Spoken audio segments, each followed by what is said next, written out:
Okay, let me send you the link, cousin.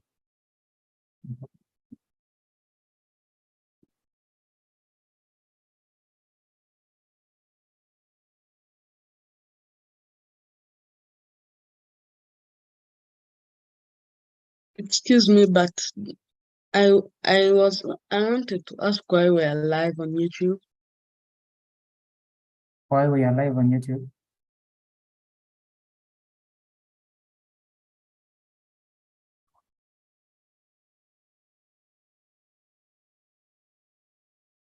Was that Shadrach?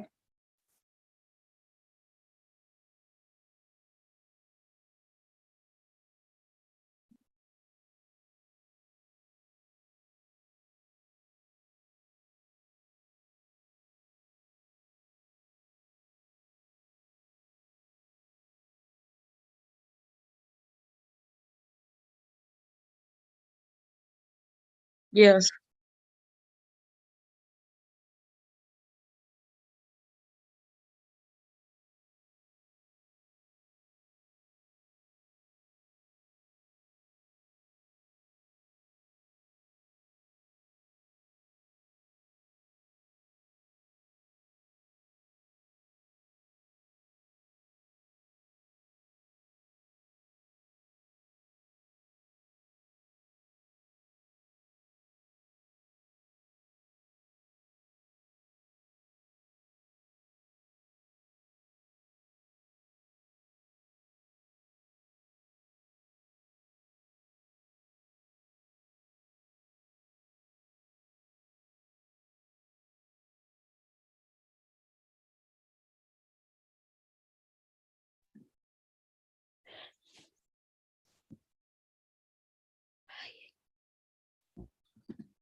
Okay, a very good morning to all of us.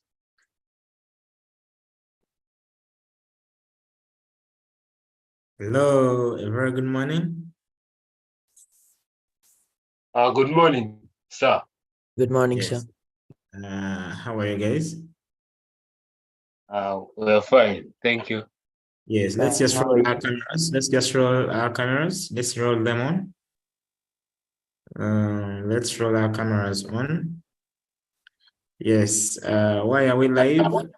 Good is we are going to be presenting our projects, and some of our parents would like to see what you've come up with in the first module of the summer class. And that's why we're live and just giving them a chance to join in via YouTube and be a part of this presentation. Okay. So in case you can share the link with your parent to come and to join and see what you're doing, what you've come up with, your project. You can share with them. The link is in the chat. They can catch us live on YouTube in this session. Or if they want to really come through on Zoom, you can still share with them the link, the class link, and then they can come through via Zoom to just come and see what you've been able to learn and do in the class these few weeks. Okay. All right. Edward is my name, and I am glad and excited to see yet another class of young minds creating solutions that can potentially impact tomorrow. It's always a pleasure to see us come to such a day, and I believe we are going to see amazing work coming in from you guys. We are having we're having the best minds in the country here today, and I know you guys are going to show off great stuff. I have great hopes in you, and you've been having one of the best teachers in the country, in East and Central Africa, in your classes. So I believe you've come up with amazing stuff. Okay, so let's pray and let's get started. So who wants to pray for us?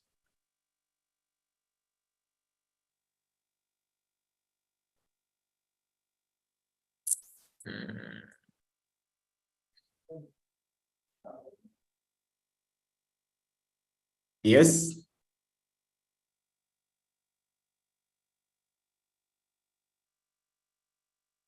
No one wants to pray for us?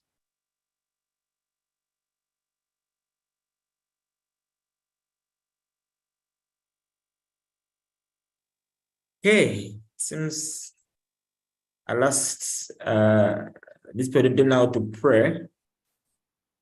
But I think let's have Teacher Joel to give us a prayer. Okay, let's humble ourselves and pray. Father, in the name of Jesus, we thank you for this time that we have been together. We are thankful that you have made us learn very interesting things. And Lord, as we are going to present our work, may you give us the confidence, the composure, and the peace of mind. In Jesus' name I pray and believe. Amen.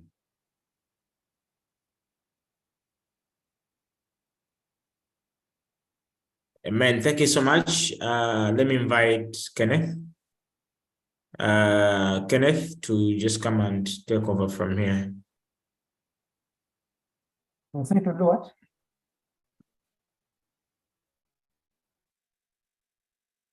Kenneth, please take over. Yes, a very good morning, everyone. Okay, I need to see all your cameras on. Mr. Shadrach, Joshua, Matthew, Chloe, Adrian, Erina, and everyone, please turn your cameras on.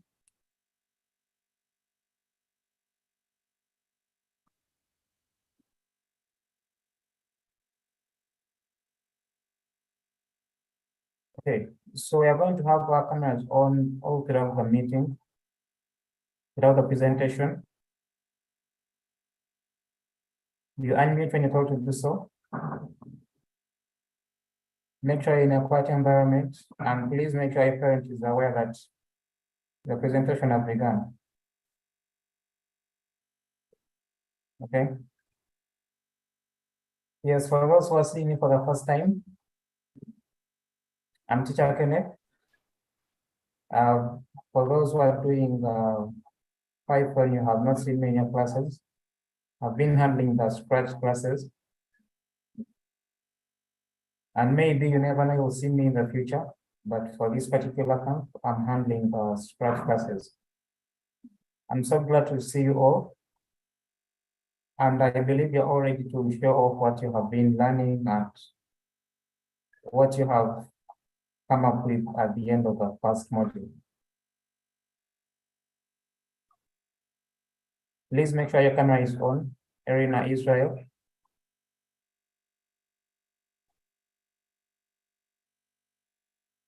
And please make sure your parent is aware that we have officially begun. Okay?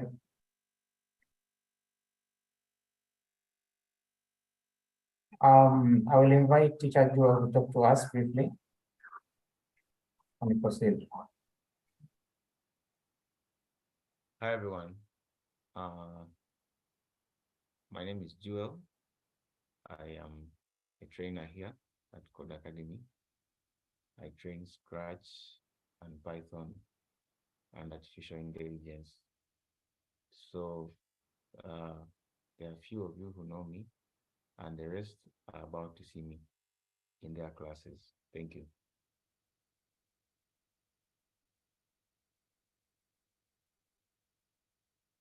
Okay, thank you so much, Mr. Gray.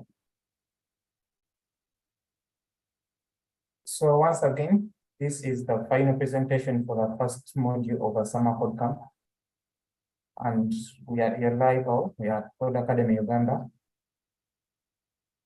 We began this 3 weeks back. And we've had a smooth journey. We have seen many begin from scratch.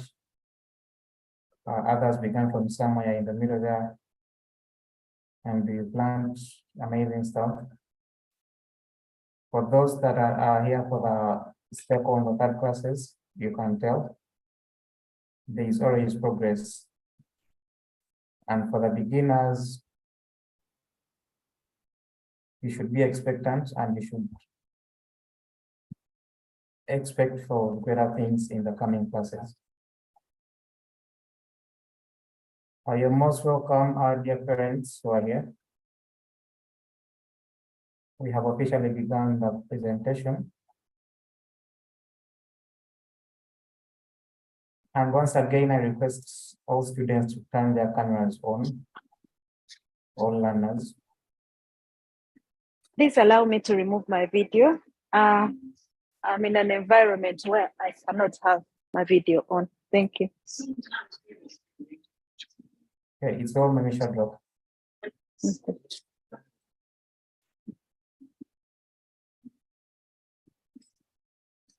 So every student, please make sure you have talked to your trainer and they have your work and they reviewed it and they've approved it.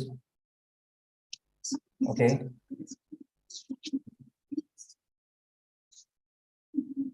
So you can be doing that in the meanwhile as I give some remarks here.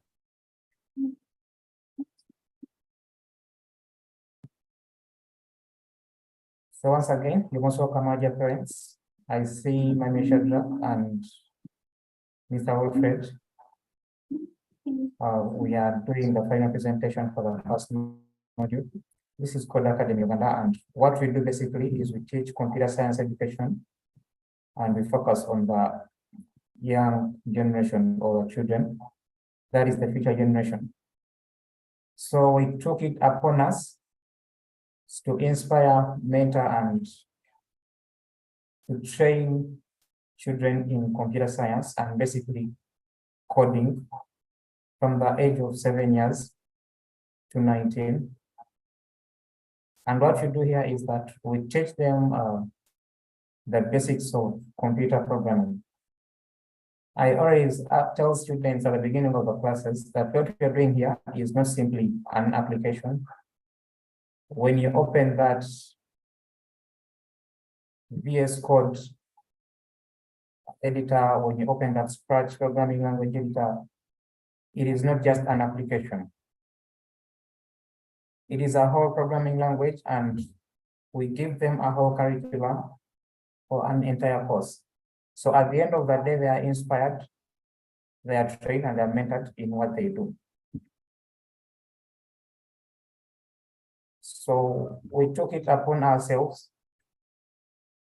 The reason was that when you looked at our country and the kind of generation we have such children that by the age of 5 years, a child can use a smartphone fully, a child can do literally everything on a computer, but all they do is consumption. They do not know anything about how those things are created. I'll give an example. You can send your kid now to an ATM machine to withdraw money, but they don't know how the ATM machine got the intelligence to respond to their instructions. They all know how to play the games, but none of them knows how the game was created. And literally the whole world is now revolving around digital content and digital stuff. So it will be really so unfair if we kept on waiting for stuff to consume and not train our children in creating the same. Okay, so we have a curriculum that is, let me first share the curriculum.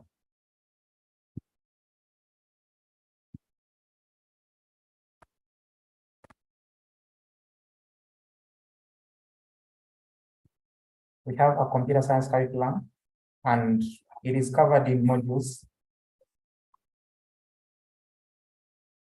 A module is like when we meet in the holiday, we have 30 hours, 30 contact hours with a child. And we do that basically in a space of either 3 weeks or 2 weeks, depending on how many hours they are willing to do a day. And we also do weekend modules, like weekend code camps, where we meet every Saturday from the morning times, morning hours like 8, 9, 10. We meet there and 1. And this is how the annual schedule runs. We have a code camp in January for 3 weeks for national schools. We have a term 1 weekend code camp. That is when the children go back to schools, they still do weekend code camps. And that is for national schools and international schools. So we have the term 1 holiday and all the rest. So what we are doing right now is the summer code camp. This happens in June, July, and August. And it's for international schools. And that is why we're here today. We also have weekend students. We have Chloe in the class. Some others still doing their classes, so they may not be able to present with us today. And that is not all. We also have the December holiday code camp for those that will be available. But also don't forget, every weekend we are online and we are learning. The fee structure, I believe this has been shared with almost everyone. But normally we do $100 for every module for general classes, and for private classes, it is quite different. And it depends on whether you're doing online or physical. So this is the whole layout. When a child enrolls for a course, a computer science course, they begin with the first year, that is Scratch, beginners, intermediate, and advanced. So these are 3 modules in year 1. And they can do this like first holiday, a weekend, and the second holiday. So literally they can do more than 3 modules in 1 year. And then we also have Scratch with M blocks, where we do 2D game development, storytelling, music, and art. So this is like a whole course whereby after doing 1 module from year 1, you go to year 2 to year 3. You have artificial intelligence. Then you go to year 4 where you're going to have mobile application development. Year 5 with Python for kids with Turtle. We also have Python for the elders, like for those who feel like this is limiting. So either way, we look for what suits their understanding and their ability to retain.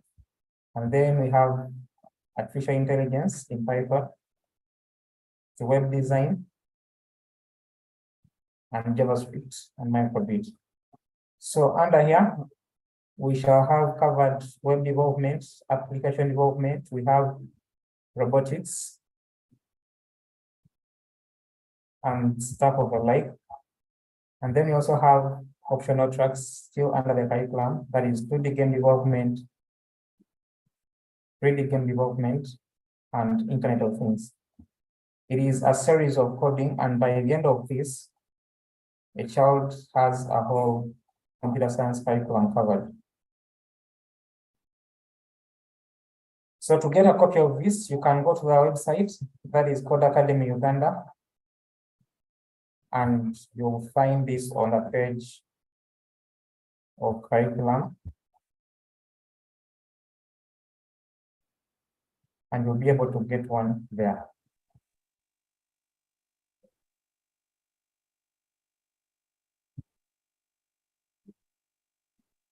So once again, I must welcome my dear parents. I hope all students have gotten in touch with their trainers and they've sorted out all their issues with projects and the PowerPoints. So the presentation goes like this. When you're called to present, the first thing you're going to do is share your PowerPoint. You share your screen, you share your PowerPoint, you do a presentation using your PowerPoint. And you were given a layout on how the PowerPoint flows. So after telling us all about that you have, then you go ahead and show us your project.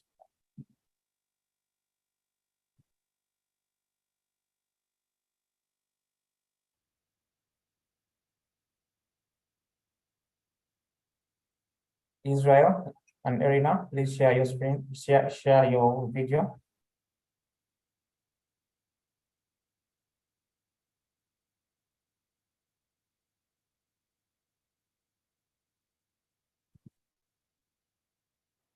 Okay, in case you have any inquiries, it is very fine. You can raise your hand. You can let me know. And in case you have any communication to pass across, maybe to the students, it is very welcome as well.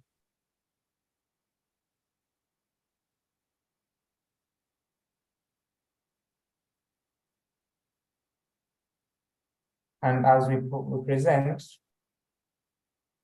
you are kindly requested to give feedback on your friends' projects. Like when someone does their presentation, you encourage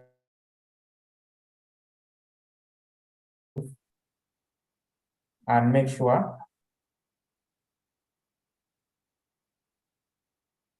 you don't let any of them go without your comment.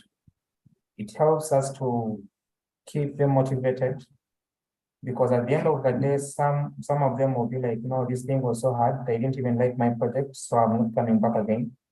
And they may end up giving up on something very important for their lives. So I request we really keep the feedback coming in for each and every child that is going to present their work. Let's appreciate their efforts.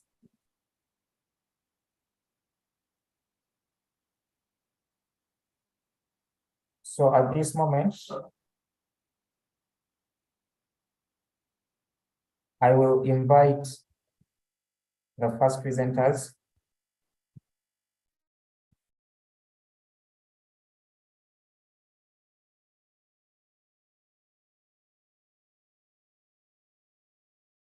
I'm going to have one from Scratch and one from Python.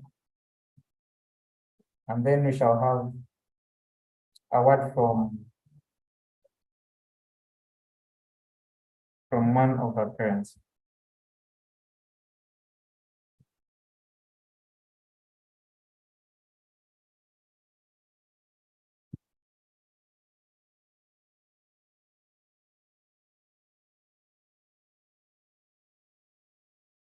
Let me have Brian first.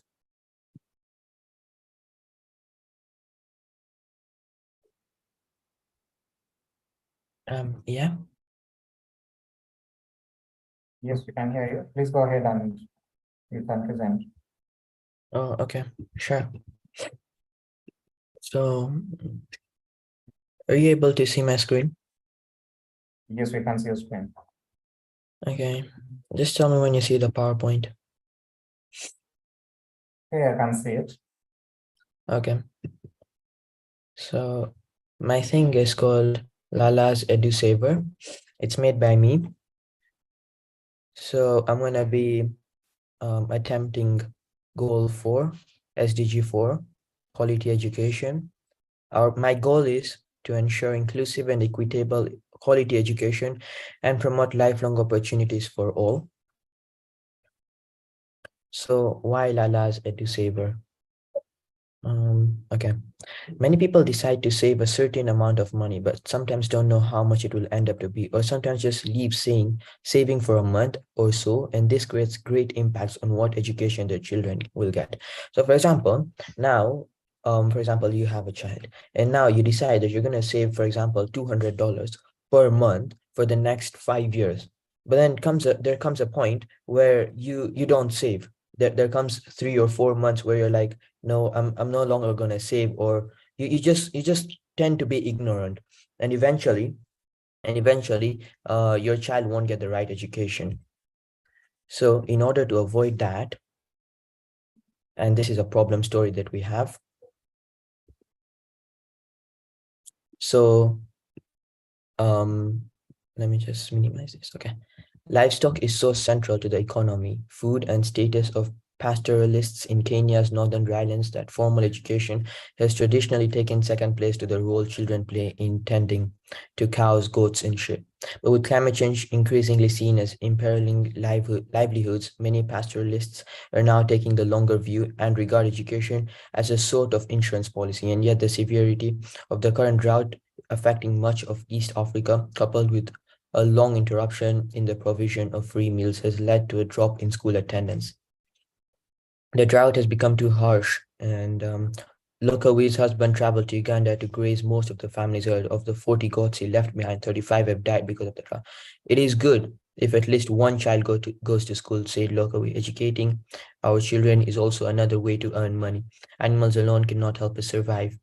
She said, explaining that of her 7 children, only one, a 15-year-old girl, is currently attending school. So it will take time for our children to go to school and get us jobs, but at least there is hope that someday someone will be there for us to help make ends meet. Lokwa, makes charcoal and attends evening classes at a local mobile school. I burn charcoal to invest in my daughter's education. The government pays for her fees, but I have to buy her books, pen, and uniforms. She is my hope, my only family hope, said Lokwawi, adding that she would like her daughter to become a doctor. Another of her daughters was married or bring the family a substantial dowry of livestock, but most of these animals also perished. So this is the problem, right? Right now, people don't have money and all. So paying hefty amounts at one go is tough. But when you save for a longer while and pay slowly by slowly, it might be way, way easier for you. So how Lala's EduSaver works.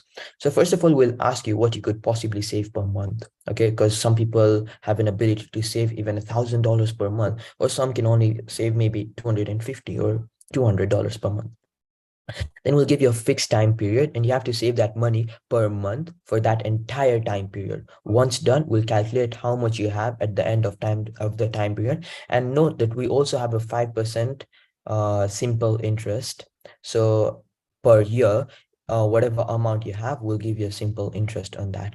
So once the amount is calculated, we'll help you find universities. So once your interest and the amount is calculated in Canada, because if you're a Canadian student and you want to study in Canada, then we'll help you find good universities there. That's just an optional thing, an extra thing that we're willing to do. We're taking an extra step out there, and we'll try giving you the best, even if your amount is low. We'll provide you with quite some options, so you can still have a choice. We might provide you with like 15 for certain price ranges, and choose. And we wish that we do not disappoint you and that you're extremely satisfied by our data.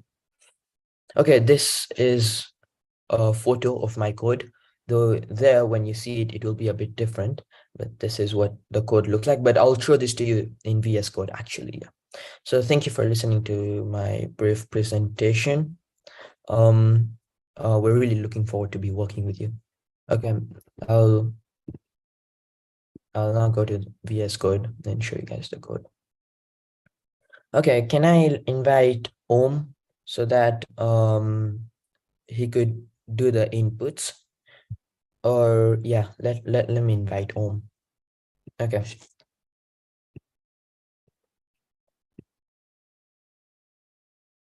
Hello, Om. Yes, it's okay. Okay, so let me just make this smaller. Hello and welcome to Lala's EduSaver. Thank you for choosing us. We'll consider your children to have studied for 3 years. This is for Canadian universities. We'll consider them to be Canadian students. Our education policy will give you a 5% simple interest per year as a bonus. So now that you've seen what we do you want to purchase the policy? Yes, I would. Okay. Okay, enter the time period you want to save for. Let's say 10 years. Okay, so first we do an actual thing in which we put all inputs correct, and then we'll put wrong inputs so that we can see what the system does when we have wrong inputs, right? Okay. So right now put correct inputs, so 10, enter how much you can possibly save per month. Please put a minimum of 150. Let's say 170. $170. Okay, by the end of 10 years, your maturity value will be $30,600, including the bonuses, which is $10,200. So since it's simple interest, it would not add up your interest into your principal. It would just have a certain principal in which it will be adding the interest per year. Okay, so yeah, that's how it's going to work. Okay, now please enter your card details or enter card details. Card name. You can put any name. Just put Om. It's actually Home. Now enter the card number. Note the card number should be a 16 digits number. okay. 1, 2, 3, 4, 1, 2, 3, 4, 5, 6, 7, 8, 6, 7, 8, 9, 9, 1, 2, 3, 4, 1, 2, 3, 4, 5, 6, 7. 5, 6, 7. Okay. Enter the expiry year. Note the minimum card expiry should be 2023. 2026. 2026. Enter the security code, CVC, This is 4 digits, yeah, plus 33. or 3 digits. 246. 246. Okay. Okay. So then the following universities will be suitable for you. And note that this is in the range of, because this university's fees are going to be per year. So University de Quebec, Chicago, TIMI, and all these are universities. And then I've also put in a few recommended. So in this range, I recommended University of Toronto in Ontario, whose fees can range from $6,100 to $11,760. And then Royal Roads University in British Columbia and University of King's College in Nova Scotia.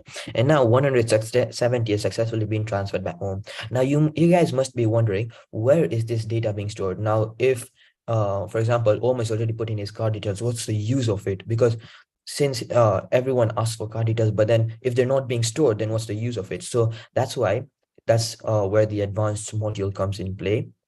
Here, card details.txt. Now, if I scroll, these are all the inputs I've already tried, and they've all been appending to this. Now, as you can see down here, card name, Om, card number 1, 2, 3, 4, 5, 6, 7, and card expiry year 2026. And to show you that this works, I will run this again. And for example, this time, if I say no, now I'll put in wrong inputs only, right? Thank you for listening to us.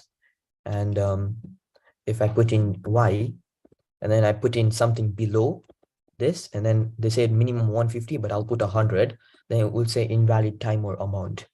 Even if I choose any one, okay, now I'll put right, 7, 200, and now card details, I'll enter Lala, but now the card number, I'll only enter 1, 2, 3.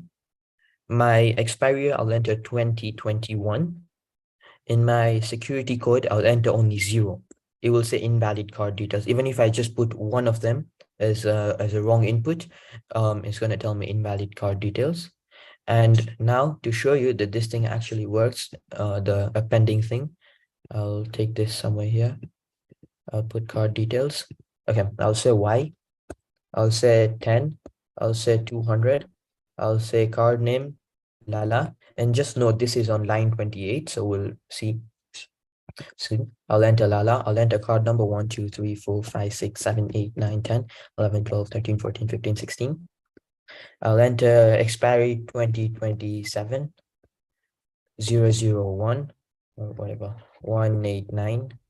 Okay, so now 200 is successful. And note that now the universities, if my value is between a certain range, then the universities will also change. So now if I look at card details, I had shown you 28. Now from line 29, these are the following card details. It enters all the card details here. And note that in different ranges, you'll get different universities. But these are, as I've already mentioned here, the following universities will be suitable for you, though it is entirely your choice. We're merely suggesting this. That's that. And now let me go to the code and explain the whole code to you. So first of all, I defined 3 functions. Number 1, inter, which stands for interest. Number 2, write. This is so that I can append the data into another file, into another document, which is also known as file handling. Okay, and then the universities. If value is in this range, I want, for example, another university to open, or if it is in another range, I need another university to open. So yeah, those are the texts. Then this is my basically algorithm. Card number. Okay, the code to check if they're valid. If length of card code is equal to 3 and length of card number is equal to 16 and card expiry is greater than 2023, then we can move on. Otherwise, we exit the code. So yeah, that's basically it. I called out the functions in the loop if the person wants to buy. If he doesn't want to buy, then we just close the thing. Yeah, that's basically it for this. Yeah, thank you. Whoa. Okay. I really enjoyed this presentation. I can actually just sit here and watch it the whole day. It's really so fun. So thank you so much for that beautiful presentation, Ryan. Can we get some remarks for Ryan? Do you think you can buy his project? Anyone? Yeah, looking at the presentation just makes it very sophisticated and a bit complicated, but the way he presents it, it seems like he understands very well what he's doing, and he shows so much confidence in his development. He shows you how he can rectify the errors and how you can't cheat the system, and that really is some very good work there. Kudos. I would buy. Okay, thank you so much, Mami Shedwa. Yeah, I would buy that. I'll just save into that page sale immediately. That's it. Thank you so much. Any other person? Okay, can we have some comments from the fellow students, please? The young ones, aren't you inspired? Yes, someone is looking up their hand. Yeah, I'd like to say Ryan's project, it's very unique. It has a combination of various functions that actually provide reliable results. And I feel like his project can actually be used in real life very well. Wow. Okay, that's great. Do we have, I need to get people from scratch. What do you think about Python?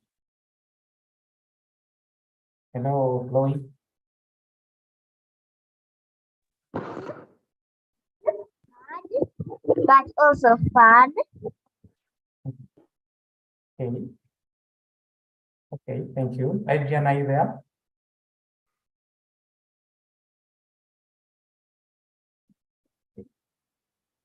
Yes. Adrian, do you have any comment for us?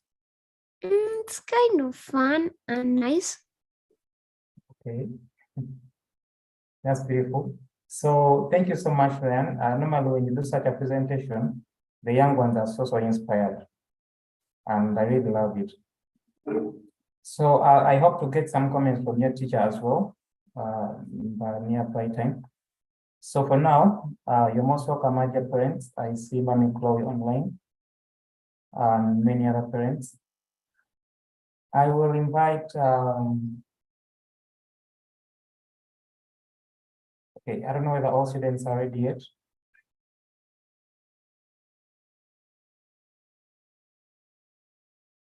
Let me just have Adrian. Okay.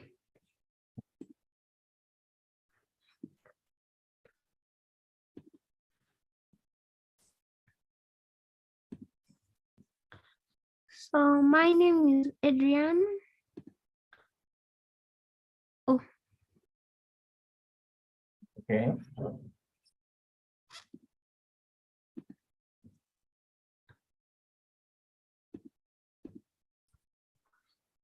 So my name is Adrian and my topic is water quality. Okay. My topic is water quality and I'm in advanced. Okay. So my problem statement is water contains is said to be the is said to be the leading cause of disease and death. Worldwide, dirty water is the world's biggest health risk. Over 1 billion people worldwide lack access to safe drinking water. 5,000 people die each day due to dirty water.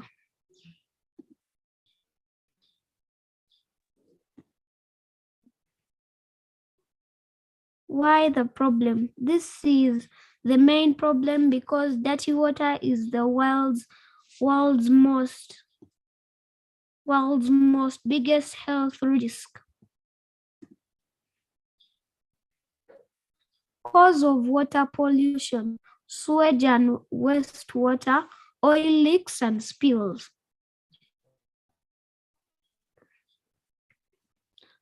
My goal is to make sure people never drink or see dirty water again.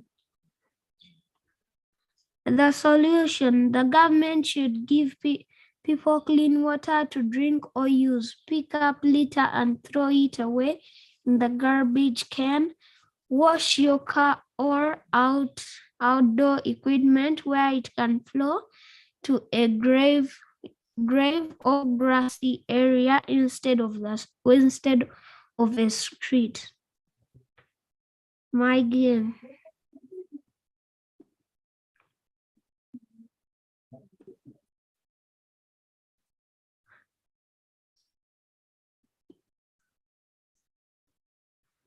So my game is all about dodging the microphone.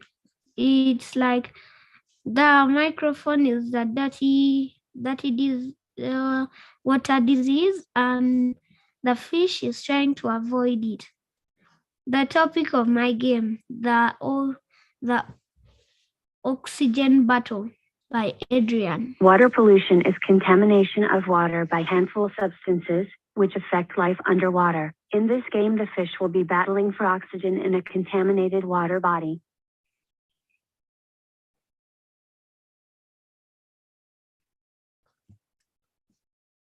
So the fish has to dodge. It has to get the bubble to get more life. But when the microphone touches the fish loses the life. So you have to dodge the microphone to get more life. And the code to my work is when green flag clicked, hide. When I receive start, show. Repeat to 253 times. Next costume, hide. Broadcast game. When I receive start, it speaks this, and the start button, it says when green flag clicked, show. Switch backdrop to backdrop 1. When the sprite clicked, switch backdrop to blue sky 2. Broadcast start, hide. Then for the fish, when green flag clicked, hide. When green flag clicked, forever. Next costume, when I receive game, show. Define swim. If key right arrow pressed, then point in direction -90, change X by 10. If key left arrow pressed, then point in direction 90, change X by -1. If key up arrow pressed, then change Y by 10. If touching color black, then repeat until not touching color black. Change Y by -2. If key down arrow press, then change Y by -10. If touching color black, then, yes. Okay, that's a beautiful presentation right there. But the code is really too much. I don't know if everyone will be able to understand it. So what I request is, can you just put that game on full screen and then let's first play the game again.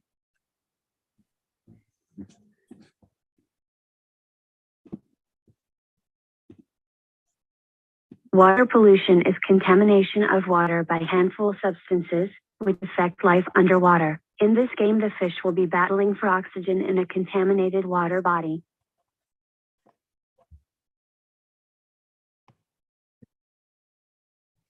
So you have to get the bubble to get more fish and more life. And if the microphone touches the fish loses life. So you have to touch on the bubble. If it touches like the microphone, it loses life. So in So order how to do I get more lose? life, How do I lose?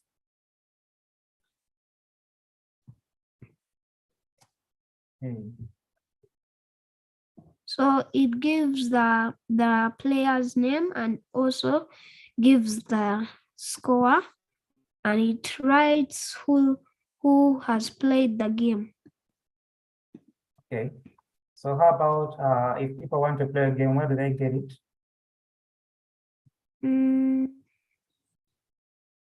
Like it's shared. Yeah.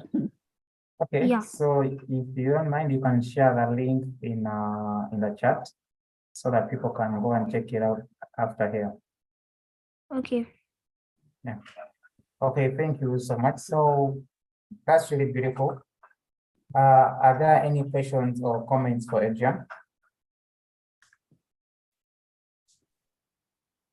I like the way Adrian provides us with the details on how climate change is actually affecting our natural animals in the sea. And I think that's a hot topic all over the world. So having a game that creates awareness about this crisis is something to commend Adrian about. She's young, she may not see how much impact it creates, but it's something we need more of those. Also, I like how it is so hard to catch the bubble, because yes, all the animals and all the living things are struggling to get the good things in life. And I like how there are more microphones than the bubble. We have very many microphones, so there are many chances of dying. And I like the creativity. Everyone, well done. That's a good job. I will definitely follow up and try out that game of yours. Hey, thank you so much, Mimi Shadra. Adrian, did you get those comments? Yes. That's cool. So any other I'd also like encouragement? to say how Adrian tried to explain how the code was working.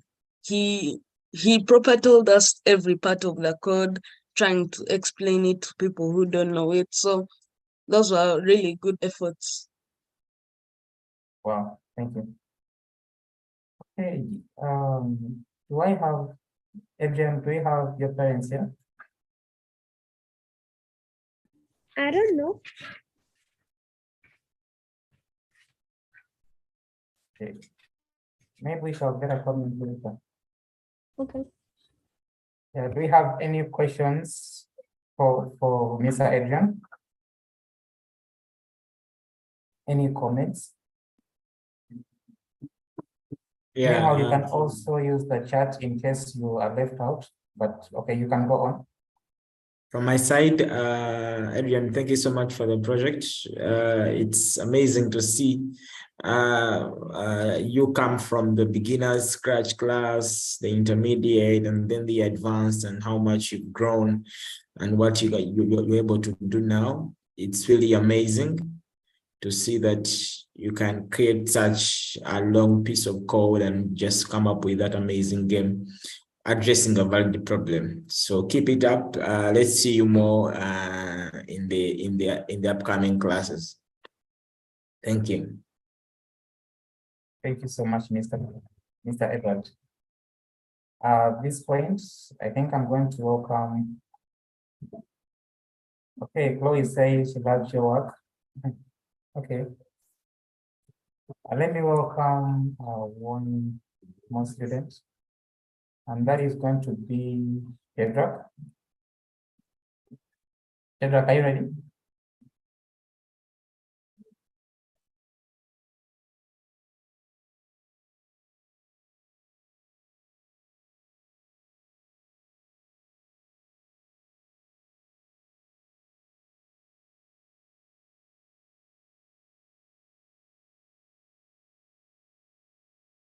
Okay. Shadrach is quite off. It's my turn. Yeah, are you ready? Yeah, I'm ready. Let me just start up Scratch on the sidelines so I can start everything.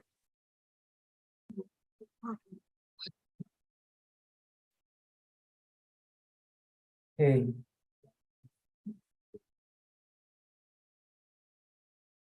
Okay, Yeah, there so is a let me just question. share my screen. I'm done.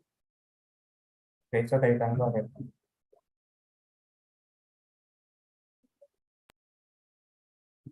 So let me just fix it.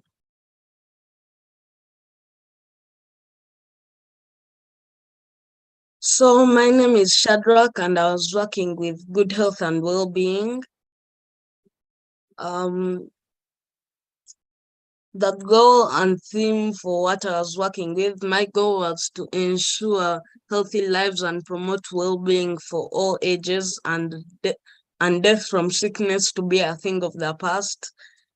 The problem statements was the community faces challenges in achieving and maintaining good health, like as follows in the presentation. So we want to make that a whole thing of the past, so it can be normal now. The problems that were in the system are the expenses of hospitals and medical school. Let's say, for example, a borderman gets in an accident and he doesn't have the money to pay for his injuries. So the guy has to walk back home, try to get enough money, then he can go to the hospital and get stitches or something. But the thing is, people can die just because they don't have enough money to pay for their sicknesses. So the solution for that, I'll come to it later. And the underpayment of doctors that work in government hospitals. Doctors most of the time don't work in government hospitals because of the low pay there. And then now we move on to underqualified doctors and nurses that studied medical school but didn't study enough, so they didn't have a proper understanding of what they were doing. Now we move on to one of the major problems, which are insufficient resources. In places that aren't well put with the rest of the world, they don't have enough resources to fix their wounds or any other, or to get medicine for their injuries. So the solutions to all of that were the expenses of hospitals and medical schools. The solution for that was to build more medical schools and hospitals that cost less, or if that's possible, cost nothing at all. The solution to the next problem was to build more government-owned free hospitals so that people don't have to die just because they don't have enough money to pay for their injuries. Now to move on to the underqualified doctors and nurses. To solve that issue, I had the idea to better disperse the curriculum so that the people studying aren't put in much of a rush to just finish learning, then immediately go and start working. So with the help of number 3 and number 1, that could make it easier for there to be more doctors and doctors that understand what they are doing. And for insufficient resources, the government would fund and give the resources to the hospitals which they have built, So number 4 would also work well with number 2. Thank you for listening. Just this a bit.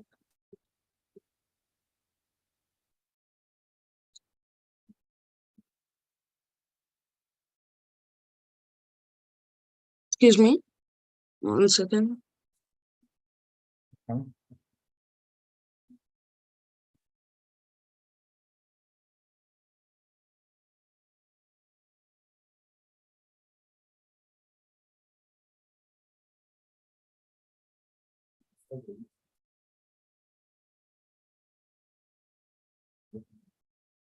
So now we move on to the Scratch project that I was working with.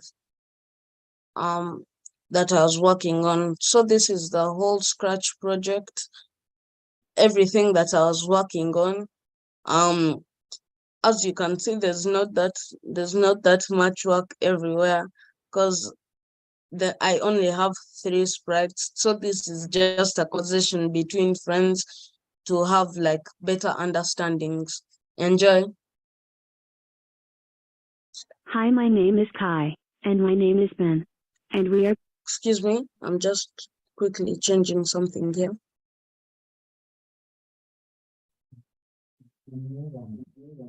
Sorry. Hi, my name is Kai, Okay, and my please name put is it on full Ben, screen. and we are going to talk about good health and well-being. What problem does your community have, Kai? That's a great question, Ben. The problem with our health system is that people can't afford it. So what you're saying is there should be more government clinics for free. Yes, and that's only one of the many solutions. What problems does your community face, Ben? I can't remember. Give me some time to think. 5 minutes later. There are so many problems. Where do I start? Let's start with a simple one. Okay, let's start with how expensive hospitals are. So how do we solve this problem, Kai? There are many solutions, but let's talk about the most realistic way. The solution is for the government to fund more hospitals so people can have free health care. Okay, that's the best result. Bye. Bye. So this is what I worked on. It's not much, but it sends across the main point of what I was working on. So yeah, that's what I worked on. Oh. Okay, thank you so much, Shedra. That was great. Personally, I liked what you did because I look at what you learned in class and how you've applied it. So yes, I'll give you a kudos for that. It was great work. And I have so much expectations from you, and we are still continuing. So please stay strong.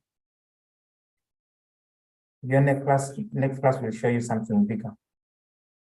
Can I hear from the rest of the students? Before we get to the students, I am asking to make a comment on Shadrach's work. I think he's been making some progress. If only he pays more attention and gets inspired by the work that we saw before, I think he's on the right track. Thank you, Shadrach. Thank you so much, Shadrach. Okay. Any students?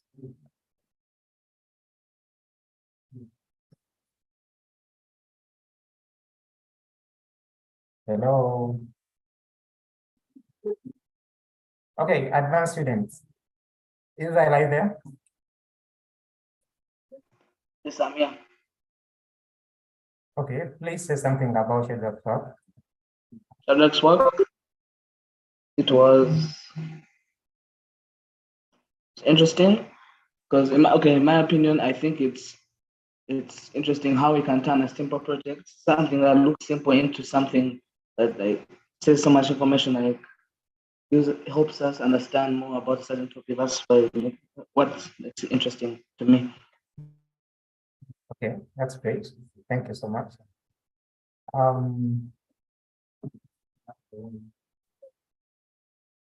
Chloe, are you there?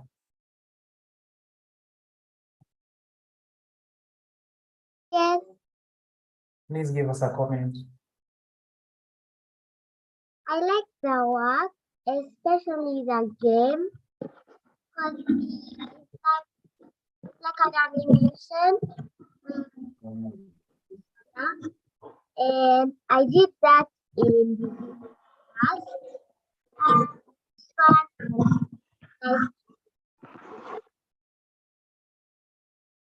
Okay, Chloe, thank you so much. Can I hear from Teacher Joel?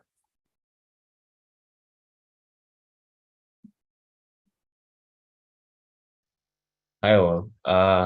In fact, you called out my name while I was just typing something in the chat, and now I'm thinking I should have just said it here. I like the part where it says 5 minutes later. It reminds me of those videos that I see on on social media. Yeah, but I like the creativity. I understand you have been doing.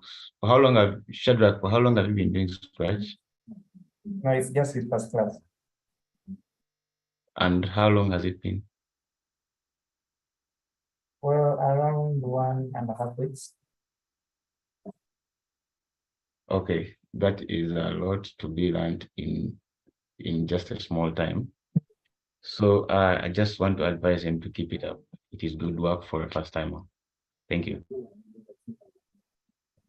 Thank you so much, Teacher Joel. So at this moment, I'm going to invite, do we have Noel and Matthew ready? Yes. Okay, so the floor is yours. You can please take us deeper.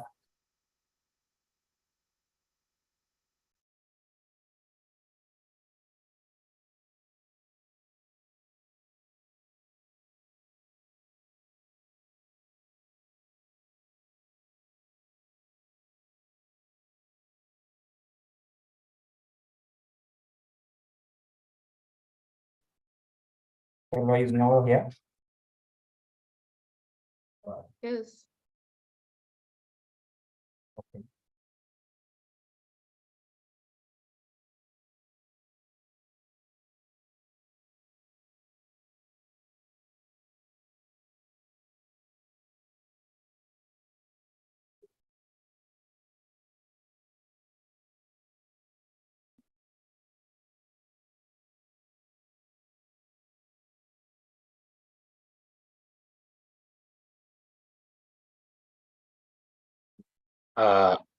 Sorry for delaying everyone. Okay. I'm called Matthew Oja. I'm in the class of Python beginners. Okay.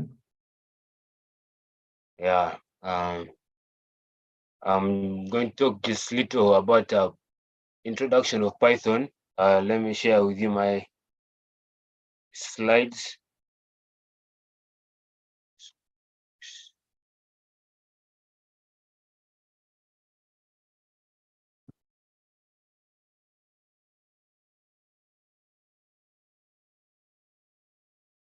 Give me a minute.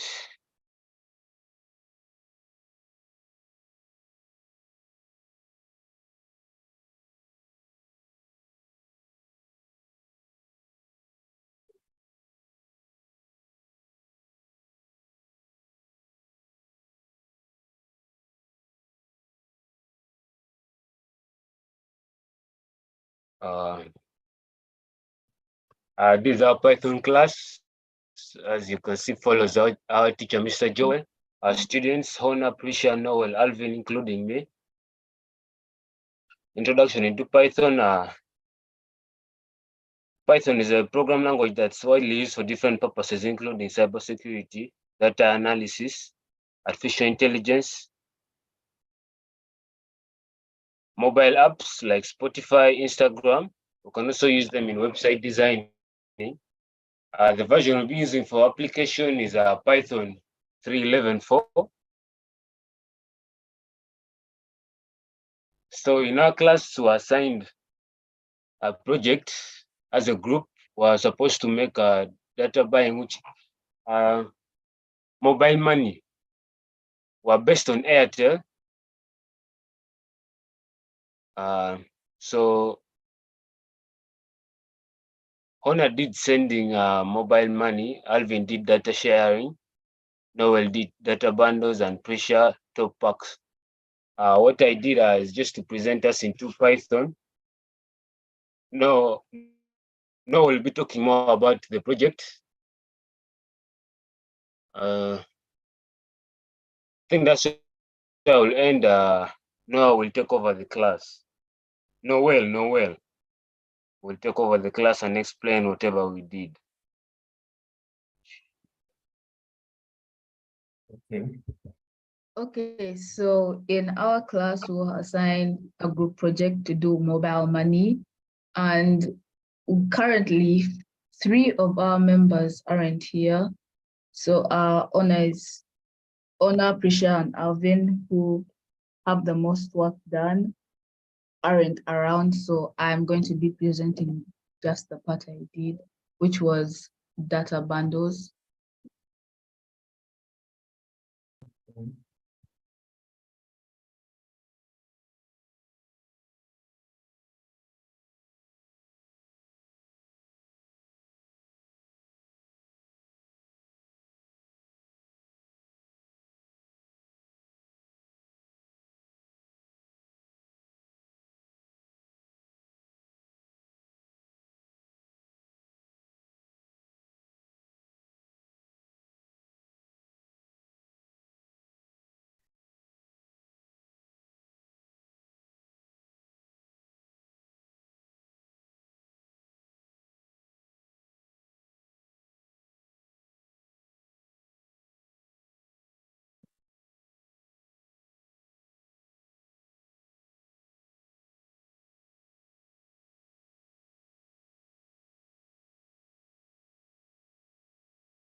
Can you see my screen? Yes, we can. So this is the code.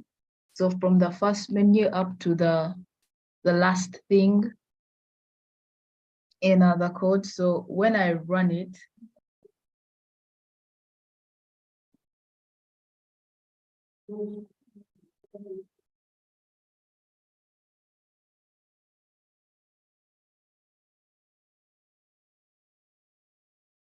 I'll have to type in the code, which is *175 hash. And since I did data bundles, I have to put in 3. And I'll put 1 buy for self. So I'll have to pick between double, daily, and chillax. So I'll take double, and it will give me this new menu. And I'll choose activate, which will later end as my request is being processed.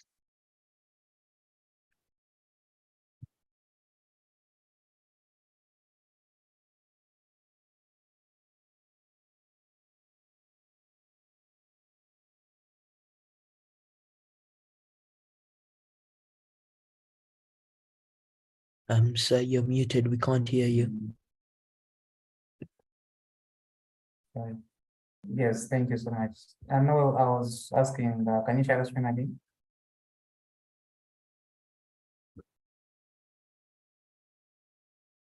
Okay, give me a few seconds.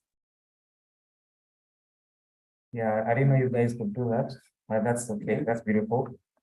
What I would love to understand is, how about if I put a wrong code? I put a wrong digit. Would it still give me a warning? If you put a wrong digit, it will put invalid code, invalid. Okay. That's beautiful.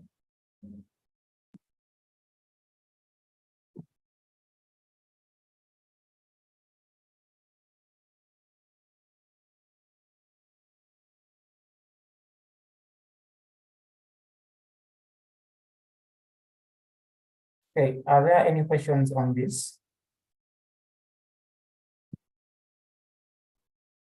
So in the code, if I put anything apart from *175 hash, will it still run or it wouldn't run? Or that's a certain specific code? It wouldn't run, so it would put in invalid. Oh, okay. Oh, and when it says invalid, does the code break or does it continue? Or like it breaks. It breaks, okay.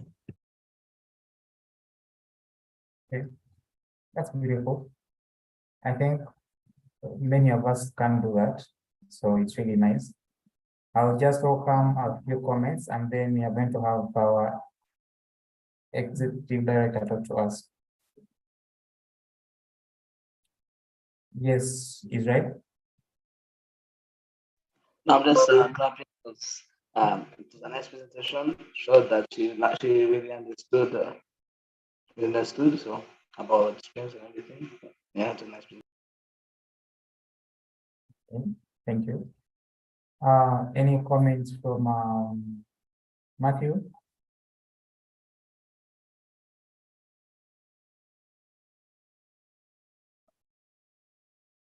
Hey, Joshua, do you have any comments?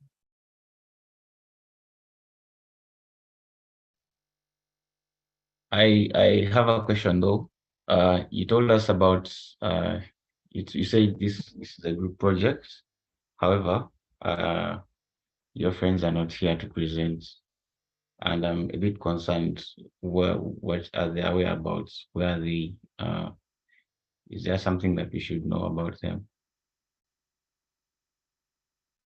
I'm pretty sure they aren't here around for personal reasons. So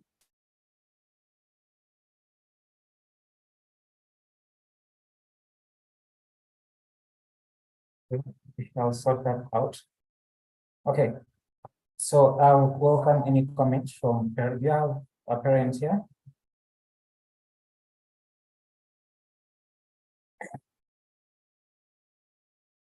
Mr. Wilfred, do you have any comment for us?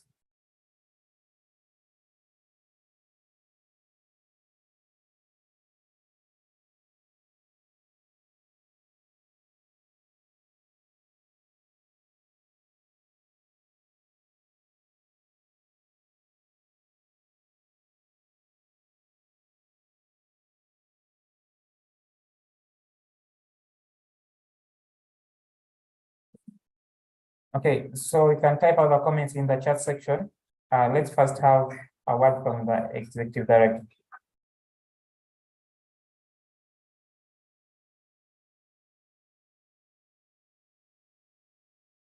Thank you so much, Kenneth.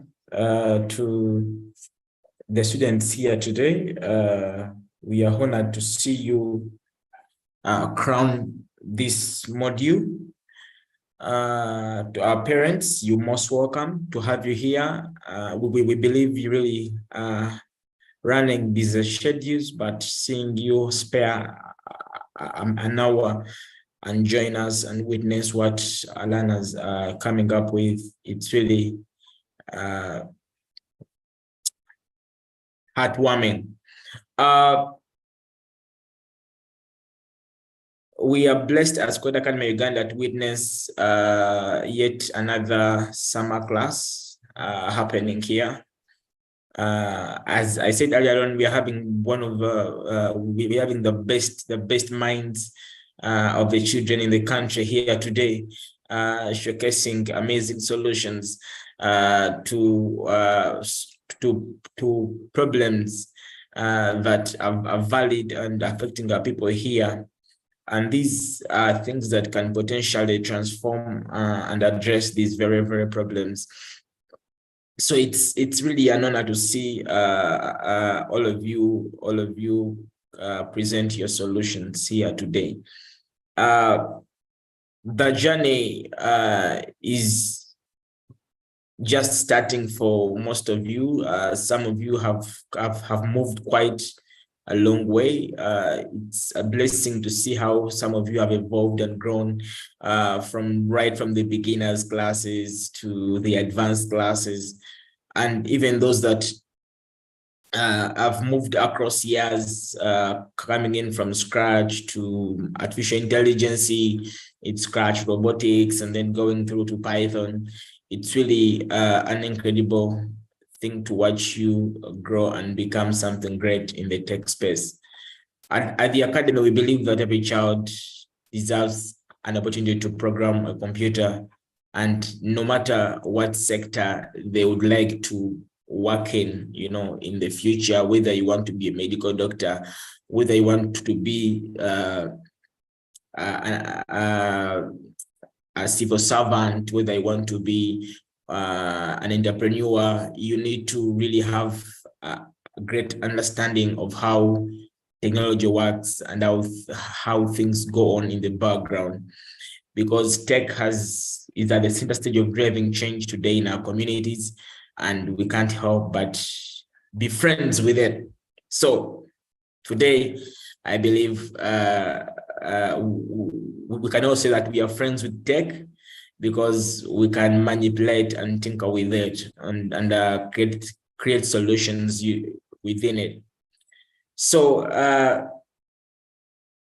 to our dear parents, it's encouraging to see that you're giving all the support to the children. They need to really learn.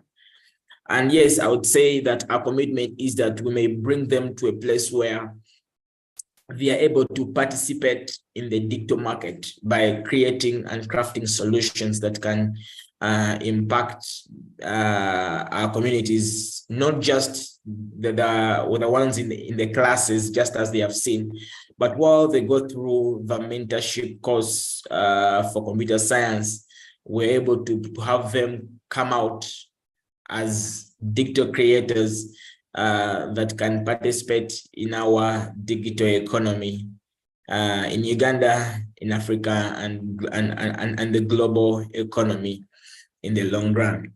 So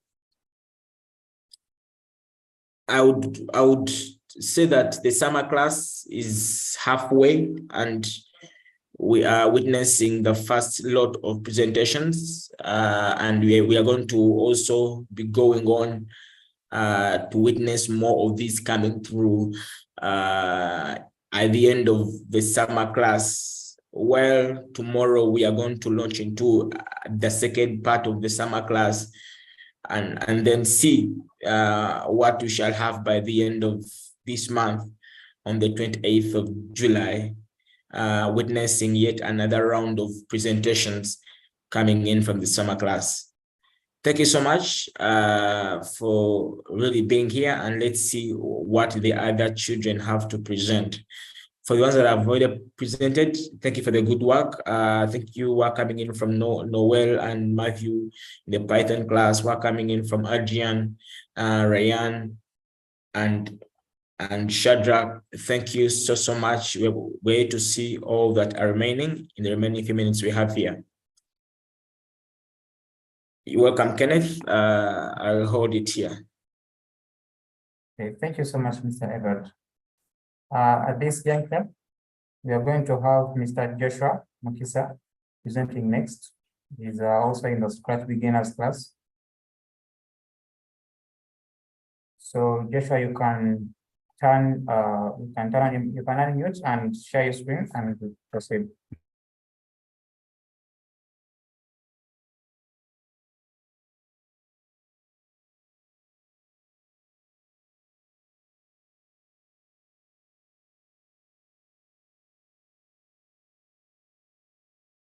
Yes.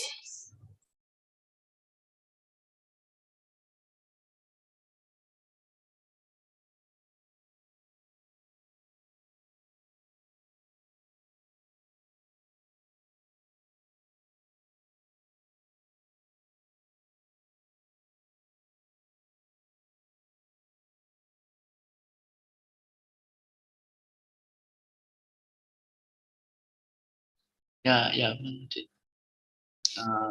Good morning, guys. So this is my project.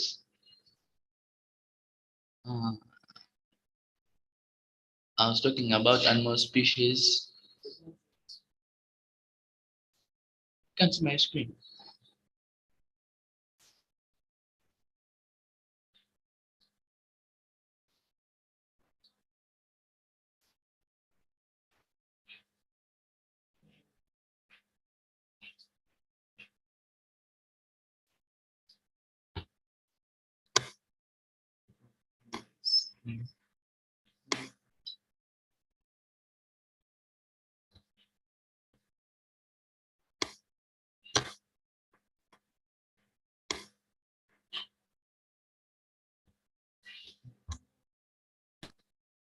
Sorry.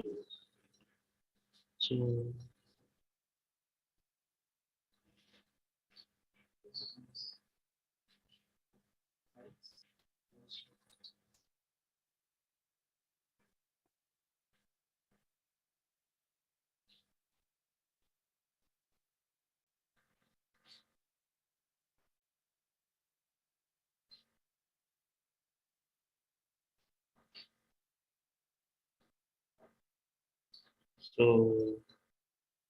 I was talking about animal species.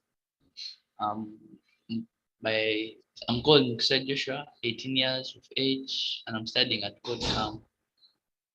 So the problem statement is ignorance about uncommon animals in the world. So like why the problem? Many people like the discovery of more animal species in the world can increase. Sorry. The problem statement is ignorance about uncommon animals in the world. So why the problem?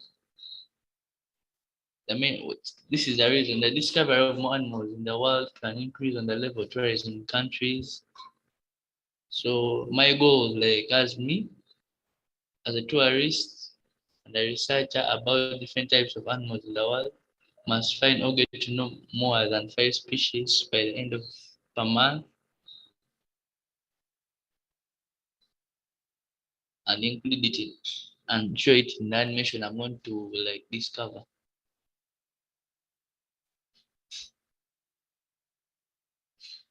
And the solution, there has been an introduction or start of animation and to be updated every month in order to include new species found. My conclusion, there will be a lot of series to be viewed and I will try to include at least 2 species at my best every week. Thanks for listening. So this is my project.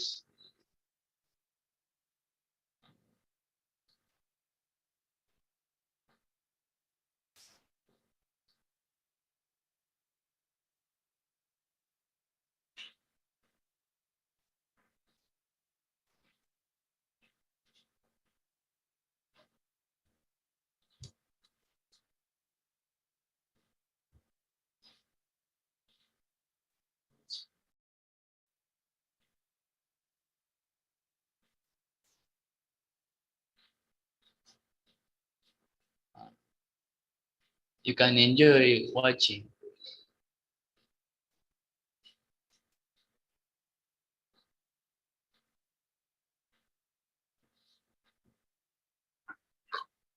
This is Joshua, the head of researchers and tourists in Uganda. We are researching and trying our best to find new species. While we were touring around Ankole, we found an Ankole Watusis. It belongs to the Sangha group of Africans, and in Ankole it's known as the cattle of the king. While we were traveling along some rivers, we found a sea pen. A sea pen is a colonial marine belonging to the order Penachulaceae. Nearly there are other 14 families to be found. When it actually becomes mature, it solely provides shelter for other creatures. We continued and toured areas nearby the forests of Mabira, and we got to know about the okapi. The wild octopus only live in one country and rarely seen in the world, and belonging to the giraffe family and purely found in tea. We had to cross a river, but at the shores of River Nile, we got to know about the gharials. A gharial is found in India and also in the northern parts of Uganda. It has long, sharp and many teeth in which it can both on. Thanks for watching. So that's all. Thank you. Wow, that's really so beautiful. I didn't know we have such stuff in Uganda. Okay. Thank you so much, Joshua. That's a representation right there. So can we have some comments from our dear Parents, yes. Mami Ijay. Hi, everyone. I think Joshua's mind is in the right place. It's a very nice presentation and conceptualization of the code into wildlife, for example, wild preservation. I want to challenge Joshua and maybe all the advanced class a little bit. Every time you do a project that is a solution, and this is maybe going to the executive director of Code School also, and maybe the tutors, is there a way we could add some realism and a business model? And not business model big size, but business model to the extent that he's just done something that I'm sure Uganda Tourism Board would be very interested in doing for the actual animals in Uganda, but now cascading it down to the children of Uganda, you know, the younger ones, where if Joshua's project was talking about a lion species, you give him some species that he can research about, he codes about it and makes a storybook through code, and this can be taken to Uganda Tourism Board, who will definitely take it on for you know, children that are in a certain stage, at a certain stage to learn. And then you also have to sell this in a manner that this is made by a child.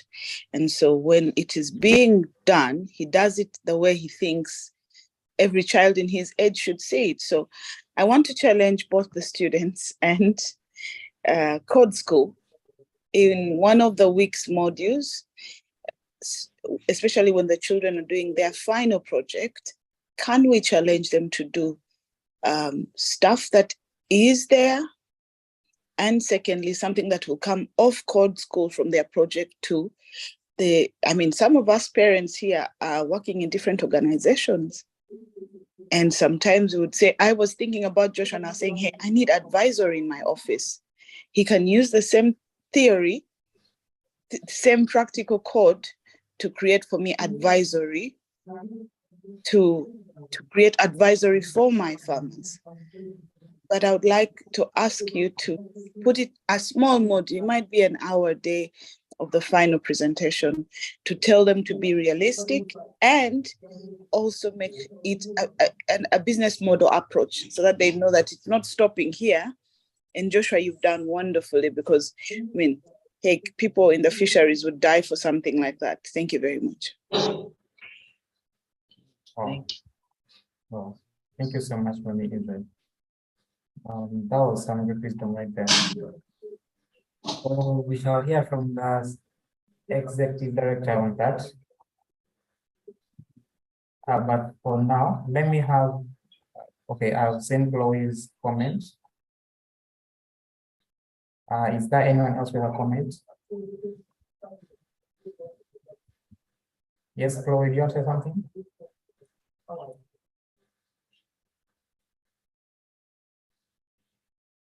Okay.